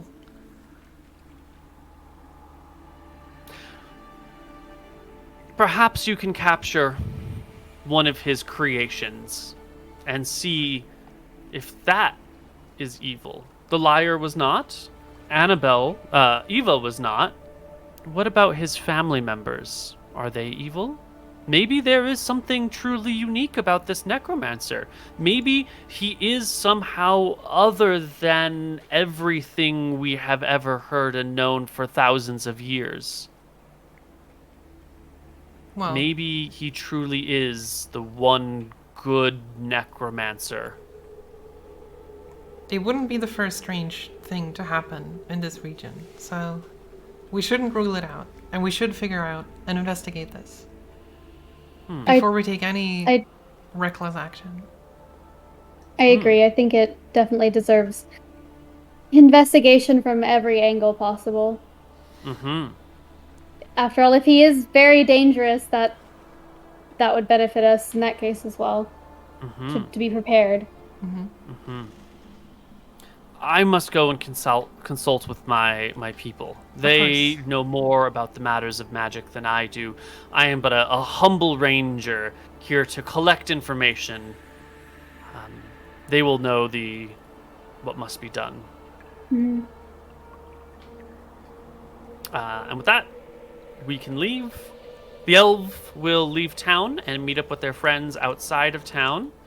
And the two of you will be left deciding, are you going to capture one of Stuka's family members? Are you going to steal one? Are you going to ask him to let you borrow one? Are you going to confront him directly about these things? Is there more information you can get out of Eva? Are there things she hasn't told you yet or isn't aware that she should be telling you yet? What is going on here? She's not evil, but she definitely was made by a necromancer and made to be controlled and puppeted around, and clearly was puppeted around for a little while. Is she still being puppeted? Is there some sort of like magic that overpowers Annabelle's? Annabelle's kind of a low-level cleric, you know. We'll have to find out next time. Nature. I was, I was thinking about that as well. That she's lower level, but. What else do we got? Any other clues that we can leave for a cliffhanger? You did say that I was magical at some point with detect magic when we were in Stuka's tower, but I'm not sure if that was. That's true, and I didn't inspect it further. Dun dun dun. Cliffhanger. Although you did cast, or wait, did you cast detect magic after the tower somewhere? No. No. Okay. All right. Well, Wow. we'll have to find out next time. Find out next time. All right. Mm-hmm. Neat. Good sesh. Good sesh. Yes. Thanks for the session. Good job, everybody. Good game. I believe we'll just be back next week, hopefully, if all goes according to plan. Let me check. And then I will say one thing that, yes, we want to do before we head out on anything is take a good long rest. Get those spell slots back. Yeah. Get the HP back, get some XP. And the XP. I don't even remember the last time we did that. Oh, yeah, I forgot about that. No one needs experience points. They're not important. Nah. The experience is the friends you made along the way, right? Exactly. True. I don't know about that. I think that my legal case deserves some experience. Definitely. That's true. That's true. Yeah, I feel like experience in our campaign is a little bit weird because we don't do that much combat. And so I personally don't think about experience like ever, because there's like mostly roleplay. It's mostly when we get into combat, I'm like, I wish I had X, Y, or Z now. Yeah. But yeah. I don't know. Yeah, I think about it because I feel like we use our spells in such interesting ways outside of combat that like I'm always like, wish we had this like one more thing. Yeah, so like XP, gotta keep on that XP. Oh, here's a meta thing I've been thinking about. I don't know if it's super relevant or for people or if people are interested or whatever, but I've been like, one thing that, like looking over the spells in 5e and looking at the more higher level things, like I sort of worry that they are very powerful. Or some of them are like I feel like some of them are kind of game breaking in a way that I'm not sure it makes the campaign better. Like for instance, there are some spells that would obviously be very, very, very powerful and good for us to pick. But I worry that they would make things a little bit too easy, or if they're not too easy, they would be less grounded in reality, sort of. Can you give me an example? So, for example, right now, I think it's kind of fun that a lot of the problems that we have are pretty terrestrial, but there's some magic sprinkled on top. But if that balance shifts where it's like 95% magical things happening and everything is kind of sort of unrelatable. So, for instance, a practical thing is the fly spell. Fly will solve millions of problems. Like, I don't know, we can't get across this river, we can't get up this tower, we can't get down the waterfall to the thing at the bottom. Like, I feel like a lot of terrestrial interesting problems suddenly disappear, and I feel like that's a little bit sad. And so I don't really know how I to... could see that. Yeah, so I don't really know how to reason about that, or if I should So about I feel it. like I have something interesting to say on that, and it's okay. A typical RPG, like a more linear story that you play on like console, PC, whatever. It's kind of like condensed, so you have like you don't even get into that like overpowered zone. I feel like a good comparison that I was actually thinking of as we were, developing this campaign is like Final Fantasy 14, where the majority of the early game is entirely terrestrial, like fetch quest type things, but then very quickly it evolves into like we are fighting against dragons and like otherworldly beings and like undead people, like immortal people. So I feel like that's just the thing, is it just kind of shifts into a bigger scale typically. Yeah, Correct me but I if I'm feel like wrong. it's kind of a shame that a lot of those terrestrial things disappear. Like, I think it's fun to keep some of that around. Yeah, I agree. But I don't really know. I don't know. It's just a loose thought. So, like, I have this hesitancy to, like, pick spells that I feel like would make things a little bit too easy and detach us Easy, from yeah. reality further, sort of. I know what you mean. I feel that. I personally balance that with having just a flair for aesthetic and picking things that are cool and interesting and maybe not as functional as they should be. No, I think that's fun to do it that way, I feel like. Yeah, I think it's fun too.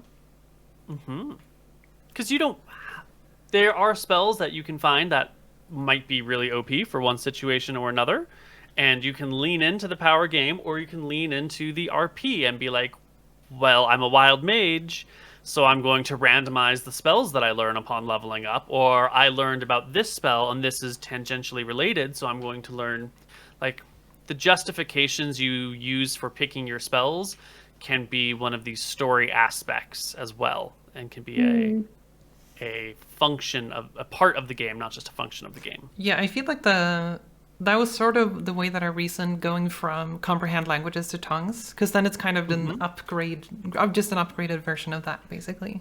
Yeah, and that was great. Yeah, but then for spells like fly, that would solve a lot of problems, but I don't know if I want to pick that, because it nullifies so much. Like climbing and, like, I don't know, spider climb is another spell that would be sort of nullified by that. And I kind of worry, I don't know, I don't want to pick too powerful things, I guess. I think for Pearl in particular, fly is a little bit weaker because you already have natural climbing abilities, and so you already have an innate escape mechanism and access mechanism, and so a spell like fly sort of only slightly improves your ability to escape things and access things, and then completely negates the benefit of your species. So, That's I a think good point. for any other person other than Tabaxi, fly is even more useful. For you, you're probably the person for which it is the least useful. But it would help me get across rivers.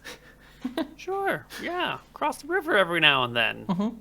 Listen, even if you're flying, you can still be hit by arrows. True.